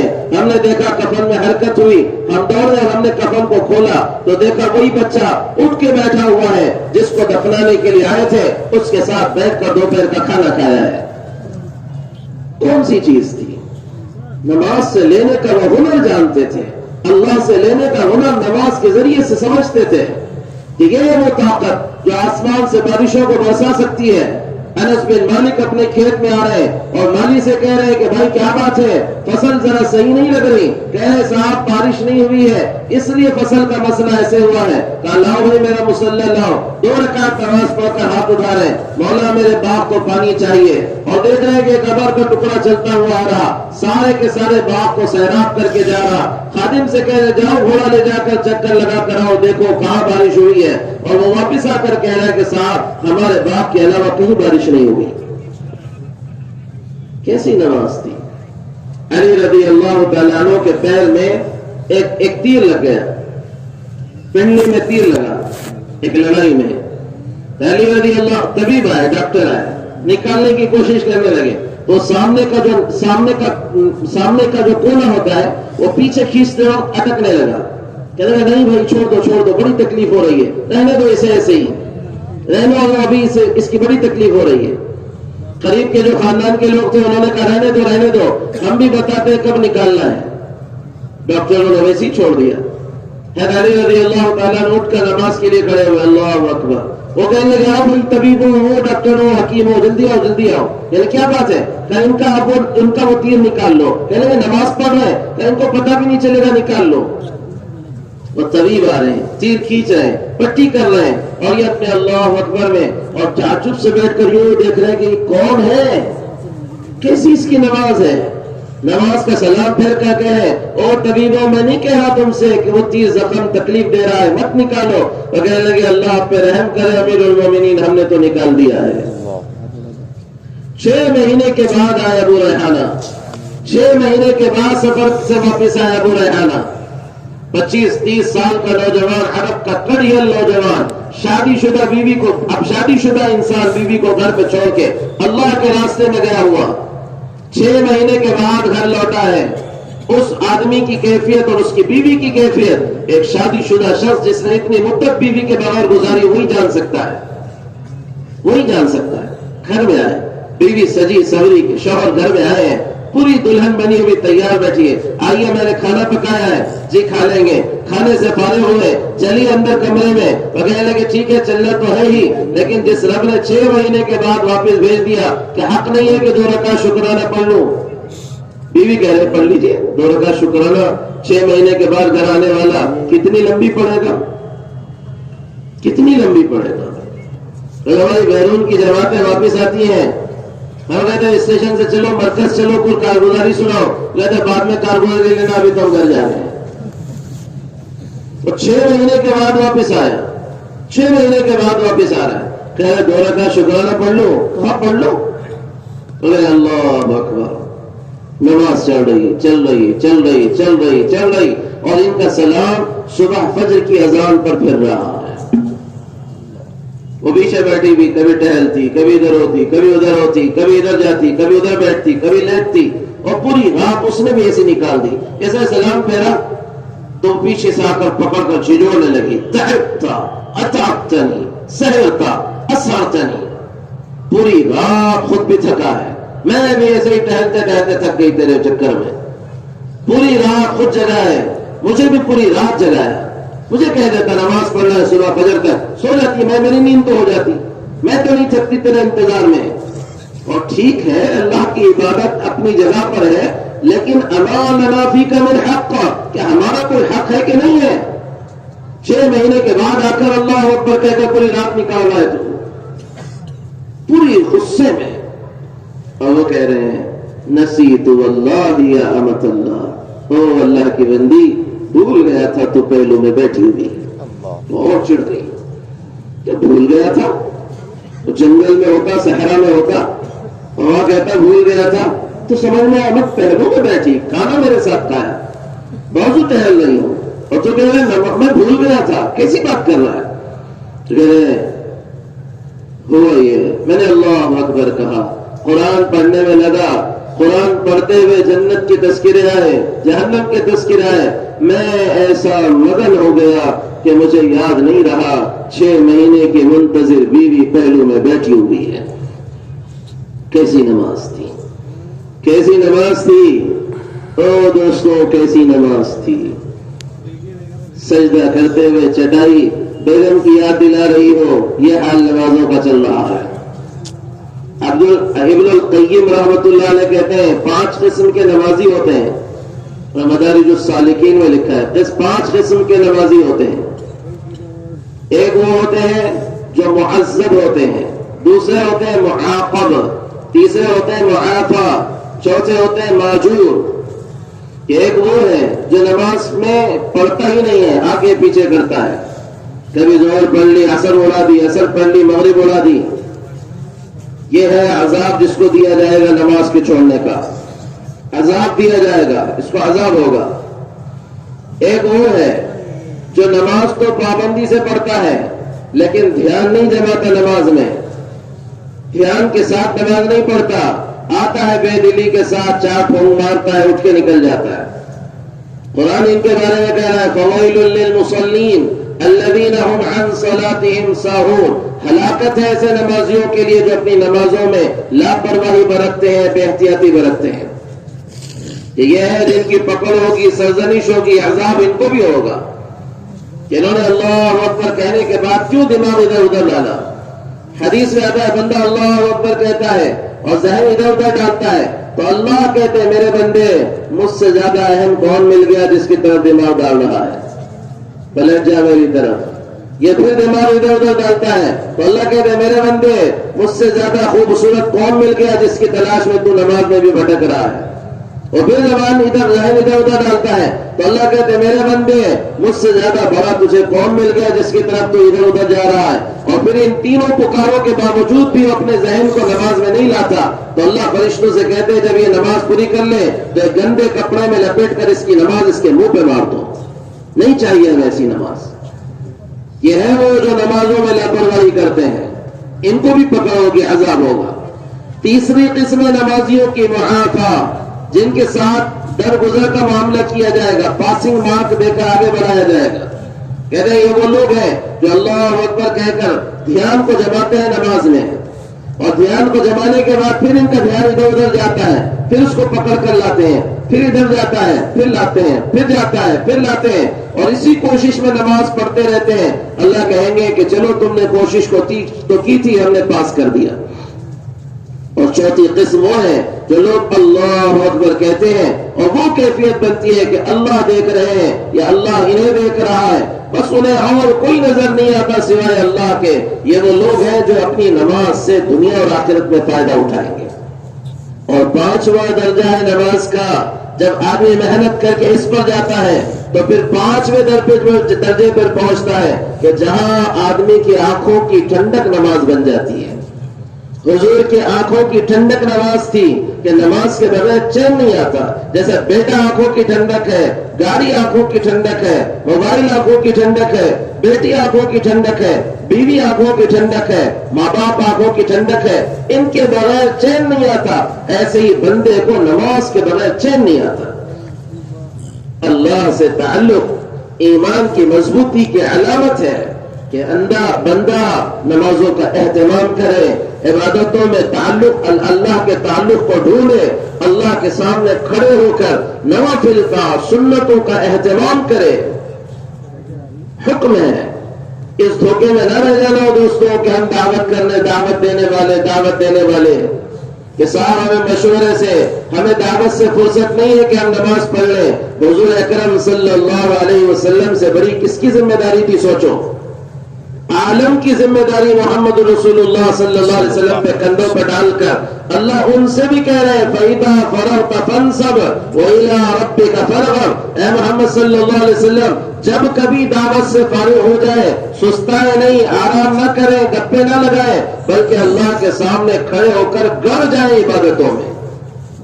کہ رات کی عبادتیں دن کی دعوت میں مؤثر ہوں گی، رات کی عبادتیں دن کی دعوت میں اثر پیدا کریں گی. رات میں اللہ کا تعلق دن میں بندوں کو اللہ سے متعلق کرنے میں مددگار بنے گا.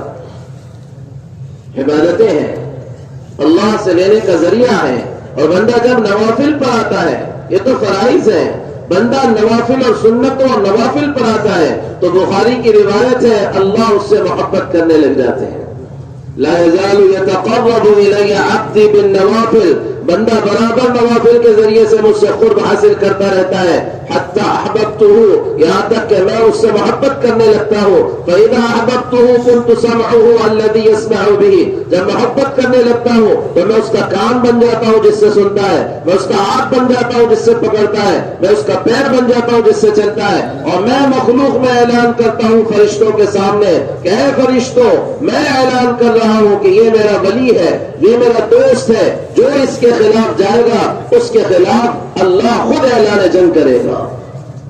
اللہ نہیں بخشے گا اسے، اللہ نہیں روک چھوڑے گا اسے جو اللہ کے ایسے دوست کے خلاف جائے گا.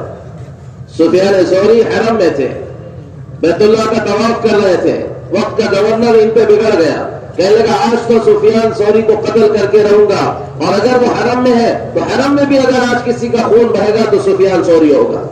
وہ چلا ادھر سے عراق کی طرف سے کہ سفیان ثوری کو مارنے کے لیے، اور ادھر کسی نے آ کر اطلاع دی اس حال میں کہ طواف کر رہے تھے کہ سفیان وقت کا گورنر تمہیں مارنے کے لیے آیا ہوا ہے. وہ پورے اطمینان کے ساتھ طواف پورا کیا، بیت اللہ کی چادر کو پکڑ کر کہنے لگے یا اللہ تیری میری جو دوستی ہے میں تجھے اس کا واسطہ دیتا ہوں، وہ جو مجھے مارنے کے لیے نکلا ہے اپنی جگہ سے آگے بھی بڑھا تو تیری میری دوستی ٹوٹ جائے گی. تاریخ گواہ ہے کہ جو جہاں سے نکلا تھا قریب کے لوگوں کو پتہ نہیں چلا کہ وہ کہاں غائب ہوا، کہاں دفن ہوا. زمین کھا گئی کہ آسمان نگل گیا، کدھر غائب ہوا پتہ نہیں. اللہ کا ضابطہ ہے کہ جو اللہ کے دوستوں کے ساتھ بولتا ہے اللہ اس کے خلاف آتے ہیں. کون سی طاقت آپ کو ذلیل کرے گی، کون سی طاقت آپ کو بے عزت کرے گی، کون سی طاقت آپ کو شرمندہ کرے گی، کون سی طاقت آپ کو رسوا کرے گی اگر اللہ سے آپ اپنے آپ کو منوا چکے ہو. ایمان کی علامت ہے عبادتوں کی لذت نماز، اور ایمان کی علامت ہے معاشرت اور اخلاق اور معاملات کی صفائی و ستھرائی. کہ معاشرت بھی ایمان کی علامت ہے کہ یہ بھی صاف ہو.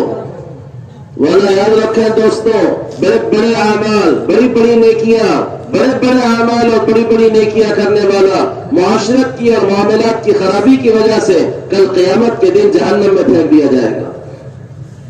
معاشرت کی بنیاد ہے ماں باپ، معاشرت کی بنیاد ہے ماں باپ، معاشرت کی بنیاد ہے ماں باپ. حضور کہہ رہے ہیں وما جنتک ونارک، وہ تیری جنت بھی ہے تیری جہنم بھی ہے، خود فیصلہ کر تجھے کہاں جانا ہے. ماں باپ معاشرت کی بنیاد ہے، اور امت کا بڑا طبقہ ماں باپ کے معاملے میں لاپرواہ ہے. بڑا طبقہ. قرآن کہہ رہا ہے وَلَا تَقُلْ لَهُمَا اُفْ، اف کہنے کی بھی اجازت نہیں ہے ماں باپ کو. اف کہنے کی بھی اجازت نہیں ہے ماں باپ کو. علی رضی اللہ عنہ کہہ رہے ہیں اس سے نیچے کا کوئی جملہ ہوتا تو اللہ اسے بھی حرام کر دیتا. یاد رکھنا ماں باپ کے ساتھ آپ کا سلوک وہ داستان اور وہ کہانی ہے جسے آپ کی اولادیں خود آپ کو سنانے والی ہیں. جو آپ کرو گے اپنے اولاد و ماں باپ کے ساتھ وہی ہماری اولادیں ہمارے ساتھ آگے چل کے کرنے والی ہیں. امام غزالی رحمۃ اللہ علیہ کہنے لگے میں ایک درخت کو دیکھ لگا کے بیٹھا ہوا تھا، سامنے ایک ندی بہ رہی تھی. میں نے دیکھا ایک جوان اپنے بوڑھے باپ کو اس ندی میں مارتا ہوا لے جا رہا ہے. بیچ ندی تک جب یہ پہنچ گئے تو اس بوڑھے آدمی نے کہا بیٹا بس کر دے بس کر دے، میں نے بھی اپنے باپ کو یہیں تک مارتے ہوئے لایا تھا. ایک ماں باپ کی نافرمانی بڑے بڑے نیکیوں کو کل قیامت کے دن برباد کر ڈالے گی. میں حدیث سناتا ہوں، یاد آئی. تفسیر کبیر میں علامہ راضی رحمۃ اللہ علیہ نے نقل کی ہے. کل قیامت کے دن ایک بندے کو لایا جائے گا، اس کے پاس نیکیاں پہاڑوں جیسی ہوں گی، گناہ تھوڑے سے ہوں گے. میزان کے پلے میں نیکیاں رکھی جائیں گی، گناہ رکھے جائیں گے. میں سمجھانے کے لیے کہتا ہوں، یہ دیکھنا میرے دو ہاتھ، یہ ایک ترازو کا پلڑا، یہ ایک ترازو کا پلڑا. کیفیت اللہ جانتا ہے کیا ہوگی، میں سمجھا رہا ہوں. یہ پلڑا ادھر نیکیاں رکھی ادھر گناہ رکھے تو یہ ایسے ہو گیا، بالکل ایسے. نیکیوں کا پلڑا جھک گیا، گناہ کا پلڑا اوپر آ گیا. وہ ادھر 10 کلو کا ماپ ہے، ادھر چھٹا کر رکھا ہوا ہے، تو جو ترازو کی کیفیت ہوگی یہی کیفیت بنی ہوگی. فرشتہ کہے گا، اللہ کہہ رہے ہیں اس کا ایک گناہ تلنے سے رہ گیا ہے وہ بھی تولو. اور ایک پرچی فرشتہ لائے گا انگلی کے برابر، ایک پرچی. اب یہ دیکھنا یہ کیفیت ہے. گناہ ایسے ہوا میں ہے اوپر، نیکیاں ایسی ہیں. اور یہ خوش ہے کہ میں تو جنت میں جانے والا ہوں کہ پلڑا جھک گیا نیکیوں کا. اور فرشتہ لا کر وہ پرچی ادھر گناہ کے پلڑے میں ڈالے گا. ادھر یہ ایسے ہے جیسے یہ پرچی پڑی یہ ایسے ہو کر یہ ہو گیا سوارا. ہوا میں نیکیاں، گناہ کا پلڑا نیچے. تو کہے گا یا اللہ یہ کیسے گناہ ہے، میں نے شراب نہیں پی، سود نہیں کھایا، زنا نہیں کیا، جو آدمی نہیں تھا، چوری نہیں کی، کون سا گناہ ہے ساری نیکیاں میری برباد کر رہا ہے. میں دیکھنا چاہتا ہوں. اللہ کہیں بتاؤ اسے کون سا گناہ ہے جو اس کی ساری نیکیوں کو برباد کر رہا ہے. وہ پرچی کھلے گی اور جب اس کو پڑھے گا تو پیروں کے نیچے سے زمین نکل جائے گی. اس پرچی پہ لکھا ہوا ہوگا فلاں دن فلاں وقت تیری ماں نے یا تیرے باپ نے تجھے فلاں کام کے لیے کہا تھا اور تو نے جواب میں ہو کیا تھا. یہ ہو ہے جو تیری ساری نیکیاں برباد کر رہا ہے. معاشرت اہمیت ہے. بیوی زندگی کی رفیق ہے. اللہ کے نبی صلی اللہ علیہ وسلم فرما رہے ہیں ایمان و نماز کے بعد بندے سے سب سے پہلے جو سوال کل قیامت کے دن ہوگا وہ بیوی کے ساتھ سلوک ہوگا. کیسا سلوک تھا اپنی بیویوں کے ساتھ؟ مارتے تھے، ظلم کرتے تھے، زیادتیاں کرتے تھے، جو ہاتھ میں آیا وہ اس کے اوپر چلا دیا. گھر کی نوکرانی سمجھ کر گھر میں اس کو ایسے رکھا جیسے گھر کی بکری ہوتی ہے جو صرف گھر کے کام اور نوکرانی کی طرح اس کو استعمال کیا. تو یاد رکھنا جس رب نے یہ فیصلہ کیا ہے کہ وہ بے سینگی بکری کو سینگ والی بکری سے کل قیامت کے دن انصاف دلائے گا، وہ رب اس بیوی کو بھی اس کے شوہر سے انصاف ضرور دلائے گا. اولاد معاشرت کا اہم ترین حصہ ہے. اپنے بچوں کو مکاتب سے جوڑو، اپنے بچوں کے ایمان کی فکر کرو، ورنہ ہمارا سارا دین ہمارے ساتھ رخصت ہوگا. ہماری نسلیں ارتداد کا شکار ہو کر ہنسیں گی اور ہمارا مذاق اڑائیں گی کہ پاگل تھے ہمارے ابا اماں جو اللہ اللہ کرتے ہوئے دنیا سے گئے ہیں۔ صحابہ کی فکر تھی کہ وہ نسلوں کو دین دیتے تھے، نسلوں کو ایمان دیتے تھے۔ مائیں اپنے گھروں میں بچوں کا ایمان بناتی تھیں۔ ماؤں کی فکر تھی کہ بچہ مومن بنے، ماؤں کی فکر تھی کہ بچہ ایمان پر اٹھے، ماؤں کی فکر تھی کہ بچے کے اندر ایمانی صفات پیدا ہو۔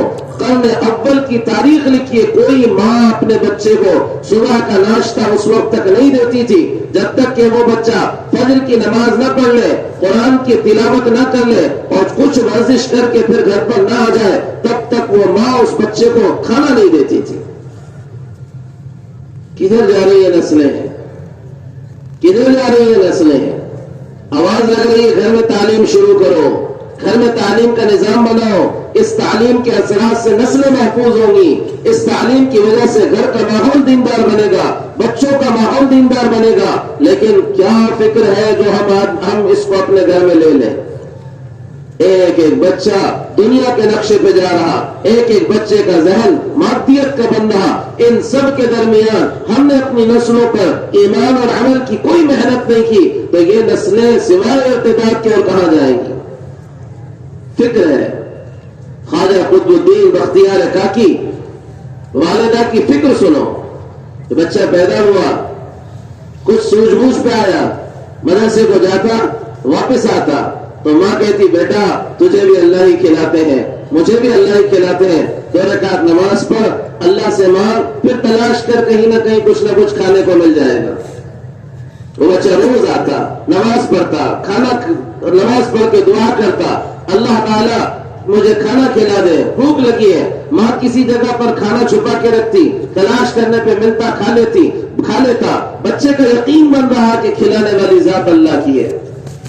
ایک دن ماں بھول گئی، سہیلی کے پاس باتوں میں لگ گئی، بچے کے آنے کا وقت ہو گیا، پھر اندازہ ہوا کہ بھائی بچے کے آنے کا وقت ہو چکا ہے، دوڑتی ہوئی چلی آ رہی، اللہ سے دعا کرتی ہوئی آ رہی، مولا ایک ترکیب میرے بچے کے دل میں تیرے یقین کو بٹھانے کی تھی، آج وہ ساری کی سرا ٹوٹ جائے گی۔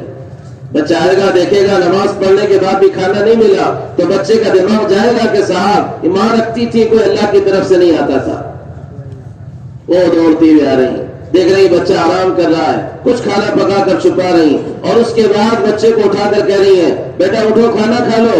وہ کہہ رہا اماں جان کھانا تو کھا چکا ہوں۔ بیٹے کہاں سے کھایا ہے؟ کہا وہی ترکیب تھی، 2 رکعت نماز پڑھی، ہاتھ اٹھائے اور کہا اللہ بھوکا بہت ہوا، آج تو ماں بھی گھر پہ نہیں ہے، مجھے کھانا دے دے۔ اور پھر تلاش کیا تو اماں اس کیوار میں ایک روٹی کا ٹکڑا ملا ہے۔ اماں وہ کھانا تو کھایا ہے لیکن اماں سنے آج جو روٹی کھائی ہے آج سے پہلے ایسی روٹی نہیں کھائی تھی۔ ماؤں کی فکر تھی، گھروں کا ماحول تعلیم کا بنائے، قرآن کے حلقے لگاؤ، گھروں کی تعلیم کا نظام بناؤ تو گھروں سے نسلوں سے دین کے داعی پیدا ہوں گے، دین کے داعی اور شہدائی نکلیں گے، اور گھروں کے اندر کا ماحول سارا بے دینی کا ہوگا تو کہاں سے امید کریں گے یا کانٹے بو کر پھولوں کی اور کانٹے بول کر پھلوں کی؟ معاشرت کی بنیادیں ہیں معاملات کو صاف رکھنا۔ 1 روپیہ 1 پیسہ کسی کا ناجائز کھایا ہوا ہے تو کل قیامت کے دن بڑی بڑی نیکیاں اس کے بدلے دینی ہوگی۔ اخلاقیات ایمان کی تکمیل ہے۔ ایک صحابی آ کر کہہ رہے ہیں یا رسول اللہ میں اپنے ایمان کو کامل بنانا چاہتا ہوں۔ حضور نہیں کہہ رہے کہ حج کر لو، عمرہ کر لو، اللہ کے نبی کہہ رہے ہیں حسن خلقک یکمل ایمانک، اخلاق صحیح کر لے ایمان کامل ہو جائے گا۔ اخلاق صحیح کر لے ایمان کامل ہو جائے گا۔ اخلاق کو بگاڑنے والی بنانے والی یہ ہے زبان، یہ ہے زبان۔ جراحت السنام الالتیام ولا یلتام ما جرح اللسان، نیزے کے تیر و تلوار کے زخم تو بھر جاتے ہیں، زبان جو زخم دیتی وہ نہیں بھرتے۔ اس کو قابو میں لاؤ۔ معاذ رضی اللہ تعالیٰ عنہ سے حضور کہہ رہے ہیں کہ معاذ سارے دین کا خلاصہ بتاؤں، سارے دین کا خلاصہ بتاؤں۔ وغیرہ حضور ضرور بتائیں، اجل یا رسول اللہ حضور ضرور بتائیں۔ حضور نے زبان باہر نکال کر پکڑی اور کہا کف علیک ھذا، اس کی حفاظت کر لے، سارے دین کا خلاصہ یہی ہے۔ اور معاذ رضی اللہ عنہ کہہ رہے ہیں یا رسول اللہ وَهَلْ يَكُبُّ النَّاسَ عَلَى مَنَاخِرِهِمْ أَوْ عَلَى وُجُوهِهِمْ إِلَّا حَقٌّ، اے اللہ کے نبی اے اللہ کے نبی انا لمؤاخذون علی ما نقول، جو ہم کہتے ہیں اس پر بھی پکڑ ہوگی۔ اللہ کے نبی کہہ رہے ہیں سن معاذ ثقلت کا امک، تیری ماں تجھ پر روئے، میں تجھے سمجھدار سمجھتا تھا۔ وهل يكب الناس على مناخرهم او على وجوههم الا حصائد السنتهم، زبان کی لفظشیں ہی تو ہیں جو کثرت سے انسانوں کو جہنم میں ڈال دیں گی۔ یہ سارا مل کر اسلام ہے، ایمانیات کو مکمل کرنا، عبادات کو مکمل کرنا، معاشرت کو صحیح کرنا، معاملات کو صحیح کرنا، اخلاقیات کو صحیح کرنا، پہلا کام ہے اس کو پورا صحیح کرنا۔ اور دوسری ذمہ داری محمد رسول اللہ صلی اللہ علیہ وسلم کی ختم نبوت کے کہ اس امت پر دعوت کی پڑی ہے کہ یہ امت دعوت ہے، اس کے ذمہ دعوت کا کام لگا ہے، اس کے ذمہ دعوت کی ذمہ داری لگی ہے، ایک ایک فرد کی فکر کرنا اس کے ذمہ لگا ہے، ایک ایک فرد کے لیے کوشش کرنا اس کے ذمہ لگا ہے۔ بڑے اجر و انعام اس دعوت کی وجہ سے امت کے بنائے گئے ہیں۔ کنتم خیر امہ اخرجت للناس، تم بہترین امت ہو۔ کیوں بہتر ہو گئی؟ الگ رنگ کی ہو، الگ نسل کی ہو، کان زیادہ ہے، زبانیں زیادہ ہے، کیا ہے کہ ایسا کچھ نہیں ہے، مقصد الگ ہے۔ اور مقصد اللہ کہہ رہے اخرجت للناس، تم اپنی روٹی، اپنے کپڑے، اپنے مکان کے لیے دنیا میں نہیں لائے گئے ہو، بلکہ تمہیں اللہ نے انسانیت کے نفع کے لیے پیدا کیا ہے۔ تأمرون بالمعروف وتنهون عن المنکر وتؤمنون باللہ، دعوت کا کام تمہاری ذمہ داری ہے، تم یہ کرتے رہو، اللہ دنیا میں تمہاری کفایت کر دے گا۔ تم اس سے ہٹو گے، اللہ تبارک و تعالیٰ تمہیں پھر کہیں کا نہیں چھوڑے گا۔ امت دعوت پہ رہتی ہے، کسی اور دعوت کا شکار نہیں ہوتی۔ امت دعوت پر چلی ہے جب کبھی، دین میں استقامت رہی ہے، دین میں جماؤ رہا ہے، اپنے تو اپنے، غیروں کے لیے راستے دین کے کھلے ہیں۔ اور جب کبھی امت نے دعوت کو چھوڑا ہے، امت تباہ ہوئی ہے۔ ارتداد اتنی خاموشی کے ساتھ نسلوں میں گھسا ہے کہ جس کا اندازہ کرنا انسانیت کے لیے مشکل ہوا ہے۔ دعوت دین کے جمانے کا سبب ہے، دعوت دین کے باقی رکھنے کا سبب ہے، نسلوں میں دین کے چلانے کا سبب ہے، قوموں کے لیے دین میں آنے کا سبب ہے۔ اسی لیے تو اس کی فضیلتیں سنائی تھیں، اسی لیے تو بتایا تھا کہ کتنا اہم کام ہے، کتنا عظیم کام ہے۔ تم میں کے کسی کا، حضور کہہ رہے تم میں کے کسی کا ایک ساتھ اللہ کے راستے میں نکلنا، ایک گھڑی اللہ کے راستے میں نکلنا، شب قدر میں حجر اسود کے سامنے عبادت کرنے سے زیادہ فضیلت رکھتا ہے۔ امت دعوت پر تھی، ہر فرد سمجھ رہا تھا کہ میں محمد صلی اللہ علیہ وسلم کا جانشین ہوں۔ محمد صلی اللہ علیہ وسلم داعی تھے، آپ کی پوری زندگی کی سنت دعوت ہے۔ امت بھول گئی، اس کو امامے کی سنت یاد ہے، ٹوپی کی سنت یاد ہے، سرمے کی سنت یاد ہے، عطر کی سنت یاد ہے، مسواک کی سنت یاد ہے، کپڑوں کی سنت یاد ہے، کھانے میں بیٹھنے اور کھانے کی سنتیں تک یاد ہے۔ لیکن جس مقصد پر محمد صلی اللہ علیہ وسلم نے زندگی کھپا ڈالی، اور جو 23 سال کی زندگی کی عظیم سنت تھی دعوت، امت اس کو بھولے ہوئے۔ دعوت پوری زندگی کی سنت تھی، اور صرف سنت نہیں، مقصد زندگی تھا، مقصد زندگی تھا۔ کھپایا اپنے آپ کو اس دعوت کے فکر میں، کھپایا اپنے آپ کو انسانیت کی فکر میں، ایک ایک کے پاس گئے، ایک ایک کے منت کی، ایک ایک کی سماجت کی، پیر پکڑ لیے، داڑھی میں ہاتھ ڈال دیے، ہاتھ جوڑ لیے۔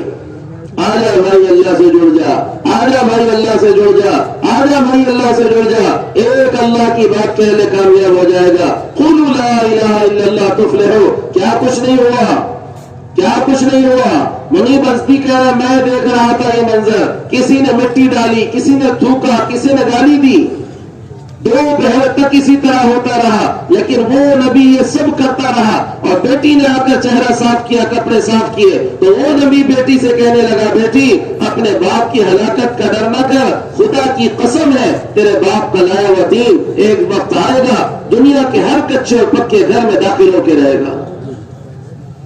پوری زندگی کھپائی دعوت پر، ایک ایک فرد کے لیے کوشش، ایک ایک فرد کے لیے تڑپنا۔ یہ صحابہ کہتے ہیں بعض دفعہ ہم نے حضور کو اتنی سختی سے رد کیا، اتنی سختی سے واپس کیا کہ ہم اپنی مجلسوں میں کہتے تھے آج ہم نے محمد صلی اللہ علیہ وسلم کو جس سختی سے واپس کیا ہے، اب اس کے بعد محمد ہمارے پاس کبھی بھی نہیں آئیں گے. چند دن گزرنے کے بعد پھر حضور آتے ہیں کہتے ہیں کہ بھائی اللہ سے جڑ جاؤ, میری اطاعت کر لو, بھائی اللہ سے جڑ جاؤ, میری اطاعت کر لو. فضیلت بتائیے اللہ کے راستوں میں چلنے کی. حضور اکرم صلی اللہ علیہ وسلم فرما رہے ہیں اللہ کے راستے میں چند منٹوں تک کسی کے سر میں اگر دکھ جائے, سر کی تکلیف, سر میں تکلیف ہوئی, اللہ کے راستے میں چل رہا تھا, سر میں تکلیف ہوئی, ٹیس آئی, اللہ فرشتوں سے کہتے ہیں میرا بندہ میرے راستوں میں چل رہا ہے, سنو اس تکلیف کا اجر اس کے علاوہ کچھ نہیں ہے کہ میں نے اس کے پچھلے سارے گناہوں کو معاف کر دیا ہے. حضور کہہ رہے ہیں ایک رات کا, ایک دن کا اللہ کے راستے کا بخار آدمی کے پچھلے سارے گناہوں کو معاف کر دیتا ہے.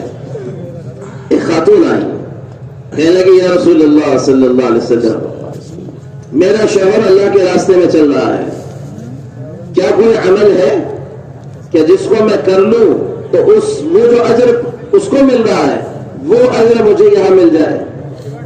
کوئی بیوی اپنے شوہر کو اللہ کے راستے میں نکالتی ہے تو اس کو بھی اللہ اس کے اجر میں شامل کرتے ہیں, لیکن اب عمل کو عمل سے اس عورت نے برابر کروانے کی درخواست کی.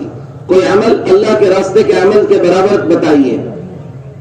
تو حضور نے کہا کہ اگر تیرے شوہر کے گھر سے نکلنے سے اس کے واپس آنے تک اللہ اکبر کہہ کر کھڑی ہو جائے, ممکن نہیں ہے.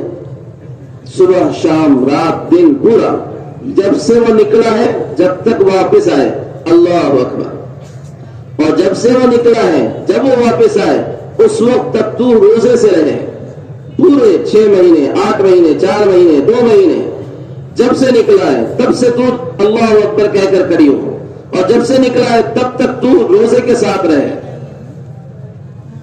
کیا یہ ہو سکتا ہے؟ حضور یہ کیسے ہو سکتا ہے؟ حضور نے کہا چلو فرض کر لو یہ تو نے کر بھی لیا, فرض کر لو تو نے یہ کر لیا کہ تیرا شوہر 6 مہینے باہر, تو 6 مہینے اللہ کے سامنے کھڑی ہوئی اللہ اکبر کہہ کر, اور 6 مہینے کا روزہ تو نے رکھ لیا. تو کہہ رہے حضور اکرم صلی اللہ علیہ وسلم اگر تو نے یہ کر بھی لیا تب بھی تو اپنے شوہر کے اجر کے 1000ویں حصے کو بھی نہیں پا سکتی. عبد الرحمن بن عوف رضی اللہ تعالی عنہ 30 غلام آزاد کر رہے, 30 غلام ایک مجلس میں غلام آزاد کیے. ایک غلام آدمی آزاد کرے اللہ کہہ رہے جہنم سے بری ہو جاتا ہے آدمی. 30 غلام ایک مجلس میں آزاد کر ڈالے.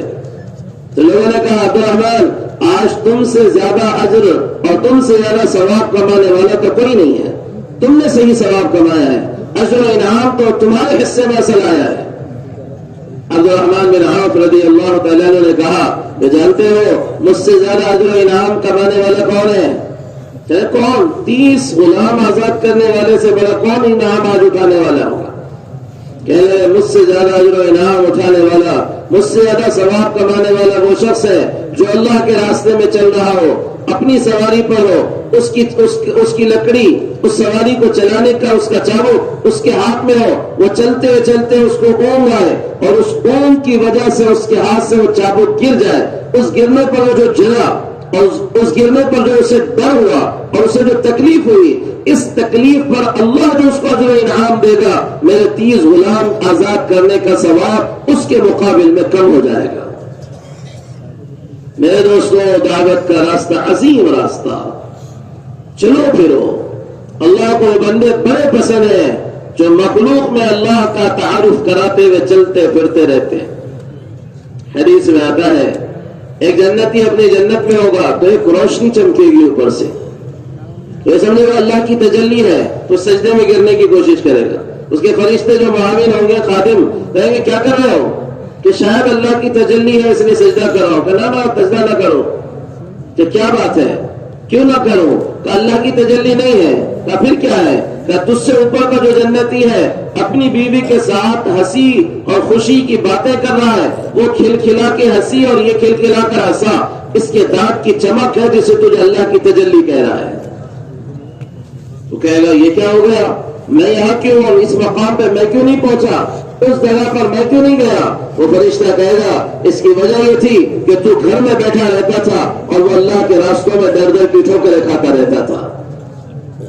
دعوت امت کی ذمہ داری ہے دوستوں, ایک ایک کی فکر کرنا, امت پر سارے حالات میں سب سے بڑا حال ارتداد کا آیا ہوا ہے.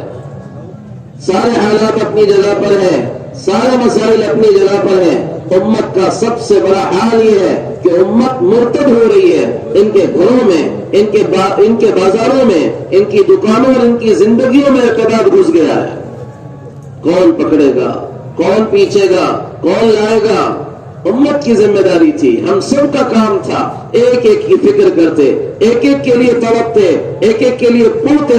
خدا کی قسم میں اس پڑھنے پر, تڑپنے پر, چلنے اور پھرنے پر اللہ کیا دے گا اللہ اگر بتا دے, خواب ہی میں بتا دے تو آدمی کا دل پھٹ جائے, اس کو برداشت نہ کر سکے. یہ قرآن ہے, دعوت اس فکر کا نام ہے.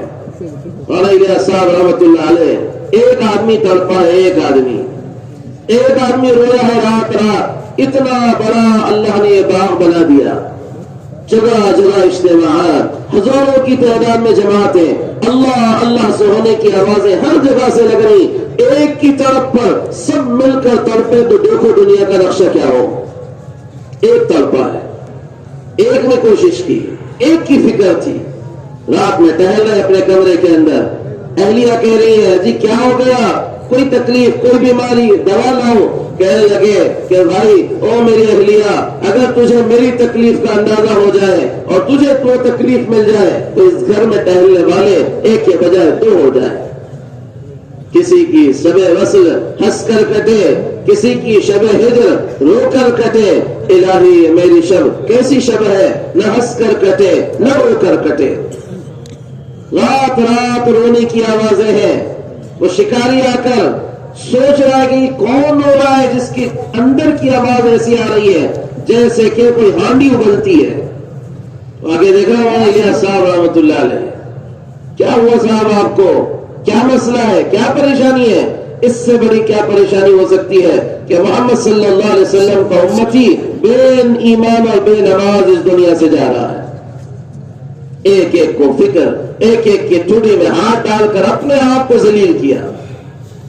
ایک میواتی چودھری کے پاس گئے, بات کر رہے ہیں اس سے.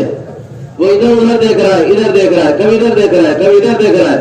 داڑھی میں ہاتھ ہی ڈال دیا کہ بھائی میری بات تو سن لے او پیارے. داڑھی میں ہاتھ ڈال دیا. اس کو پتہ نہیں کیا برا لگا, اس نے اٹھا کر تھپڑ مار دی. بات چلی کہ ایک دیہاتی نے مولانا الیاس صاحب کو تھپڑ ماری ہے. علماء نے کہا کہ صاحب انہوں نے تو علم کی توہین کروا دی, انہوں نے تو علم کی شان گھٹا دی. مولانا الیاس صاحب رحمۃ اللہ نے کہا کیسی عجیب بات کرتے ہو, محمد صلی اللہ علیہ وسلم ابو جہل کی تھپڑ کھا کر ذلیل نہیں ہوئے, میں محمد صلی اللہ علیہ وسلم کے امتی کی تھپڑ کھا کر کیسے ذلیل ہو سکتا ہوں؟ ایک ایک کی فکر کرنا امت کی ذمہ داری ہے دوستوں, کام ہے. اس کام کے لیے اٹھو, اس کام کے لیے چلو پھرو, اس کام کو زندگی کا مقصد بناؤ. دعوت ذمہ داری ہے امت کی. ایک ایک فرد کے لیے چلنا پھرنا, ایک ایک فرد کے لیے کوشش کرنا. اپنی روٹی, اپنا کپڑا, اپنا مکان کب تک چلے گا؟ اور کیا امت اس کے لیے تھی؟ اور ہم سے پہلے اگر اسی میں لگ جاتے تو ہم آج کلمہ پڑھنے والے اور اللہ کی باتیں سننے والے بھی باقی رہتے. امت نے کیا ہے, پہلوں نے کیا ہے, ہم پر بات آئی ہے, ہم کریں گے, نسلیں اس کا فائدہ اٹھائیں گی. ہم مر جائیں گے, پیچھے کتنوں کی ہدایت کا سبب بنیں گے کچھ پتا نہیں. خیبر فتح ہو رہا ہے, خیبر بڑا قلعہ. حضور بشارت دے رہے ہیں کہ علی فتح کریں گے, اور علی فتح کرنے کے لیے جا رہے ہیں. تو حضور ان کو کہہ رہے ہیں علی اتنا بڑا قلعہ, اتنی مال و دولت ملے گی, لیکن علی سن, تیرے ذریعے سے ایک آدمی کو ہدایت مل جائے. سورج جن چیزوں پہ طلوع ہوتا ہے ان ساری چیزوں کو اللہ کے راستے میں صدقہ کر دے, تب بھی اس کے برابر ثواب نہیں پائے گا. ایک آدمی صحیح راہ پہ آ جائے. دعوت کی ہے محنت اصل اس لیے ہے, اپنی زندگی بناؤ, اپنے ایمان اپنے عمل کی فکر کرو. موت کا کوئی بھروسہ نہیں ہے دوستوں, اس فکر پہ زندگی گزارو. ایک ایک صحابی فکر مند, ایک ایک صحابی. علی عمر رضی اللہ تعالیٰ عنہ کے انتقال کا وقت ہے. علی رضی اللہ تعالیٰ عنہ آئے, دیکھا عمر رضی اللہ عنہ رو رہے ہیں, آنکھوں سے آنسو جاری ہیں. علی کہہ رہے علی عمر اتنا طاقتور انسان, بہادر انسان, موت کے جھٹکے نے تجھے بھی رلا دیا. عمر رضی اللہ عنہ کہے علی موت کا ڈر نہیں ہے، تو پھر کس کا ڈر ہے؟ کہ ڈر اس کا ہے اللہ مجھ سے پوچھے گا تو اللہ کو کیا جواب دوں گا، کیا ہوگا آخرت میں، کیا ہوگا قبر میں۔ وہ عمر جس کے بارے میں اللہ کے نبی کہہ رہے ہیں کہ میرے باہر اگر نبوت چلتی تو اللہ عمر کو نبوت دیتا، جس راستے سے عمر تو چلتا ہے شیطان راستہ بدل دیتا ہے تجھے دیکھ کر۔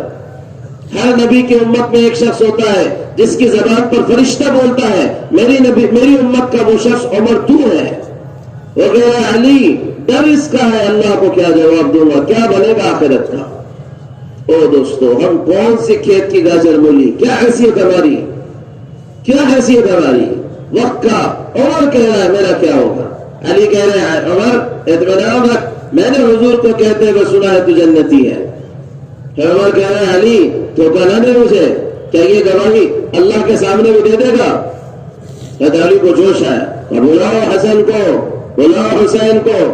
حسن حسین رضی اللہ عنہ دوڑ دوڑ کر آئے، کہ جی ابا حاضر ہے، ہاتھ پکڑا دونوں کا، کہا عمر سن، میں محمد صلی اللہ علیہ وسلم کا داماد اور چچیرا بھائی، اور یہ دونوں محمد صلی اللہ علیہ وسلم کے نواسے، ہم تینوں گواہی دیتے ہیں کہ ہم نے کانوں سے سنا ہے حضور کو کہتے ہوئے کہ تو جنتی ہے۔ چلے گئے۔ حضرت عمر تھوڑے چہرے پر بشاشت آئی، لوگوں نے کہا عمر ذرا خوش نظر آ رہے ہو، کیا بات ہے؟ کہنے لگے اللہ کے پاس پیش ہوں گا، اللہ مجھ سے پوچھے گا عمر کیا لے کر آیا، تو اللہ سے کہوں گا اور تو کچھ ہے نہیں، تیرے نبی کے داماد اور نواسوں کی گواہی کے علاوہ۔ کھپا دی جنہوں نے زندگی، وہ یہ روتے ہوئے جا رہے ہیں، آخری وقت ہے، گود میں سر ہے بیٹے کے۔